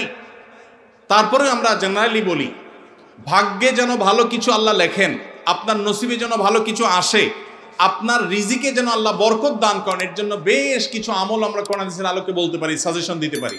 তবে তার আগে আমাদেরকে জানতে হবে যে ভাগ্য সুপ্রসন্ন হওয়া বা রিজিকে বরকত হওয়া বলতে কি বোঝায়। ভাই, রিজিকে বরকত হওয়া বলতে বোঝায় আপনি যা কামাই করবেন এর ভিতরে আল্লাহ তাআলা কল্যাণ দিবেন, যা কামাই করবেন এর ভিতরে বরকত হবে। প্রাচুর্য না, অনেক টাকা না, যা হবে এটাতে কি হবে? বরকত হবে। আমরা কি বরকত চাই না সম্পদ বেশি চাই? বরকত চাই। বরকত যদি চান, এক নম্বর হলো ঈমান এবং তাকওয়া লাগবে। আল্লাহ বলেছেন, ওয়ালাউ আন্না আহলাল কুরআ আমানু ওয়াত্তাকাউ লাফাতাহনা আলাইহিম বারাকাতিম মিনাস সামা। যদি কোনো জনপদের লোকেরা ঈমান আনে, আল্লাহর ভয় অন্তরে লালন করে, আল্লাহ বলেছেন আসমান থেকে বরকতের সব দুয়ার খুলে দেওয়া হবে। এজন্য ভাই, ঈমান যদি থাকে, তাকওয়া যদি থাকে, গুনাহমুক্ত জীবন গড়ার সংকল্প যদি থাকে, বরকত আসবে জীবনে। নাম্বার 2, ইস্তেগফার বেশি বেশি করলে, আল্লাহ বলেছেন সূরা নূহের মধ্যে, যদি কেউ ইস্তেগফার করে, নূহ আলাইহিস সালাম তার জাতিকে বলেছেন, ফাকুলতু আস্তাগফিরু রাব্বাকুম ইন্নাহু কানা গাফফারা ইউরসিলিস সামাআ আলাইকুম মিদরারা ওয়া ইমদিদুকুম বিআমওয়ালিন ওয়া বানিন ওয়া ইয়াজআল লাকুম জান্নাতিন ওয়া ইয়াজআল লাকুম আনহারা। আল্লাহ নবী নূহ আলাইহিস সালাম বলেছেন, আমি আমার জাতিকে বলেছি তোমরা আল্লাহর কাছে ইস্তেগফার করো, ক্ষমা প্রার্থনা করো। বেশি বেশি ইস্তেগফার করলে আল্লাহ তাআলা রিজিকের মধ্যে বারাকা দিবেন, অভাব দূর করবেন, সম্পদে এবং সন্তানে আল্লাহ তাআলা বরকত দান করবেন। তাহলে 2 নম্বর আমল হলো ইস্তেগফার করা, রিজিকে বরকত হবে ইনশাআল্লাহ। নাম্বার 3, শুকর আদায় করা। আল্লাহ বলেছেন, লা ইন শাকারতুম লা আযীদান্নাকুম। আপনি কোনো কিছু পেয়েছেন, আলহামদুলিল্লাহ বলেন, যা পাইছেন শুকর আদায় করেন, আল্লাহ নেয়ামত বাড়ায় দিবেন। নাম্বার 4, দান সাদাকা করা। আল্লাহ তাআলা বলেছেন, ইয়ামহাকুল্লাহুর রিবা ওয়া ইউরবিস সাদাকাত। আল্লাহ সুদকে ধ্বংস করবেন, তবে সাদকা এবং দান এটাকে আল্লাহ তাআলা বাড়িয়ে দিবেন। এই জন্য কেউ যদি দান করে, আল্লাহ তাআলা তাকে কি দেন? বরকত দান করেন তার রিজিকে। তারপরে 5 নম্বর হলো আত্মীয়তার সম্পর্ক রক্ষা করা। নবীজি সাল্লাল্লাহু আলাইহি সাল্লাম বলেছেন, মান সাররাহু আন ইউবসাতা লাহু ফি রিজকিহি আও ইউনসালাহু ফি আথারিহি ফালিয়াসিল রাহিমা। যে ব্যক্তি চায় তার আত্মীয়তার সম্পর্কে, যে ব্যক্তি চায় তার হায়াতে বরকত হোক, তার রিজিকে বরকত হোক, সে যেন আত্মীয়তার সম্পর্কের সাথে সম্পর্ক ভালো রাখে, আত্মীয়দের সাথে, অর্থাৎ রক্ত সম্পর্কে আত্মীয়দের সাথে যেন সম্পর্ক কানেক্টেড রাখে, বিচ্ছিন্ন না করে, তাহলে তার রিজিক এবং হায়াতে বরকত হবে। এবং সর্বশেষ আরেকটা আমল বলতে চাই, সেটা হলো খাবারের ক্ষেত্রে একত্রিত হয়ে বসে খাবার খাওয়া। এই সুন্নত আমাদের সমাজ থেকে বিদায় হয়ে গেছে, আমরা অনেকে জানি না। আবু দাউদের একটি হাদিস বর্ণিত হয়েছে, নবীজি সাল্লাল্লাহু আলাইহি সাল্লামের কাছে এক ব্যক্তি বললেন, হে আল্লাহর রাসূল, আমরা খাই কিন্তু অনেক খাওয়ার পরেও পরিতৃপ্ত হই না, পেট ভরে না, খাবারের চাহিদা পরিপূর্ণ মিটে না, কারণটা কি? নবীজি সাল্লাল্লাহু আলাইহি সাল্লাম বলেছেন, তোমরা সম্ভবত আলাদা আলাদা প্লেটে খাও, আলাদা আলাদা সিঙ্গেল খাও। তখন নবীজি সাল্লাল্লাহু আলাইহি সাল্লাম বলেছেন, তোমরা সবাই একসাথে খানা খাবে, আল্লাহ তাআলা তোমাদের খাবারে বরকত দান করবেন। একসাথে খানা খাবে এবং বিসমিল্লাহ বলে খাবে, এই 2টা কাজ করলে আল্লাহ তাআলা তোমাদের খাবারে বরকত দান করবেন। এই জন্য ভাইরা, বাসা বাড়িতে এক প্লেটে, স্বামী স্ত্রী 2 জন আছেন, এক প্লেটে খাবেন, বাচ্চাদেরকে নিয়ে বড় প্লেট নিয়ে খানা খাবেন, এটা সুন্নত। নবীজি সাল্লাল্লাহু আলাইহি সাল্লাম উৎসাহ দিয়েছেন, কিন্তু আমাদের সমাজ থেকে এটা এখন হারিয়ে গেছে, নাই বললে চলে। আমরা সবাই যার যার মতো খানা খাই। এজন্য এই কাজটাও আমাদের আমলে, আমাদের রিজিকে, আমাদের হায়াতে বরকত এনে দিবে ইনশাআল্লাহ। সর্বশেষ প্রশ্ন, আকিকা না দিলে কি শিশুর বিপদ কাটে না? আকিকা না দিলে শিশুর বিপদ কাটে না এমন কোনো কথা কোরআন হাদিসে নেই। তবে আকিকা দেওয়া এটা গুরুত্বপূর্ণ একটা আমল। আল্লাহ কাউকে পুত্র সন্তান দান করলে 2টি ছাগল, আর কন্যা সন্তান দান করলে 1টি ছাগল জবে করা, এটা নবীজি সাল্লাল্লাহু আলাইহি সাল্লামের সুন্নাহ। এটা জন্মের 7ম দিনে, না হলে 14তম দিনে, না হলে 21তম দিনে করবেন। সেটাও যদি কোনো কারণে না হয়, পরে যে কোনো সময় করলেও আদায় হয়ে যাবে। এমনকি কারোর শিশুকালে যদি আকিকা দেওয়া না হয়, বড় হওয়ার পরে তার আকিকা দিলেও আদায় হয়ে যাবে। এই আকিকা এটা না দিলে যে বিপদ কাটে না, এরকম কোনো কথা নাই। তবে হ্যাঁ, বিভিন্ন হাদিসে নবী সাল্লাল্লাহু আলাইহি ওয়াসাল্লাম বলেছেন, কুল্লু গুলামিন মুরতাহানুন বিআকিকাতিহি, বাচ্চার এটা আকিকার উপরে সে অনেকটা ডিপেন্ডেন্ট থাকে। এই হাদিসের ব্যাখ্যা অনেক মুহাদ্দিসরা বলেছেন, আকিকা না দিলে, আকিকা দেওয়ার ফলে সে বিভিন্ন ক্ষয়ক্ষতি থেকে বেঁচে থাকতো। অনেকে বলেছেন শয়তানের কুমন্ত্রণা থেকে বেঁচে থাকে আকিকার মাধ্যমে, এটা থেকে সে আর বাঁচতে পারে না, ওই ক্ষতি তাকে স্পর্শ করার সম্ভাবনা থাকে। তবে কেউ আকিকা দিতে পারলো না, অন্য কোনো আমল করলো তার সন্তানের জন্য, আল্লাহ তাআলা তাকে সেভ করতে পারেন। এমন কোনো কথা নাই যে আকিকা না দিলেই তার সন্তানের বিপদ কাটবে না। তবে আকিকা দেওয়া উচিত, এর মাধ্যমে সন্তান নানাভাবে উপকৃত হয়, নানাভাবে সেফ থাকে, নিরাপদে থাকে। আল্লাহ আমাদের যাদের সামর্থ্য দিচ্ছে তাদেরকে আমল করার তৌফিক দান করুন। জাযাকুমুল্লাহু খায়রান।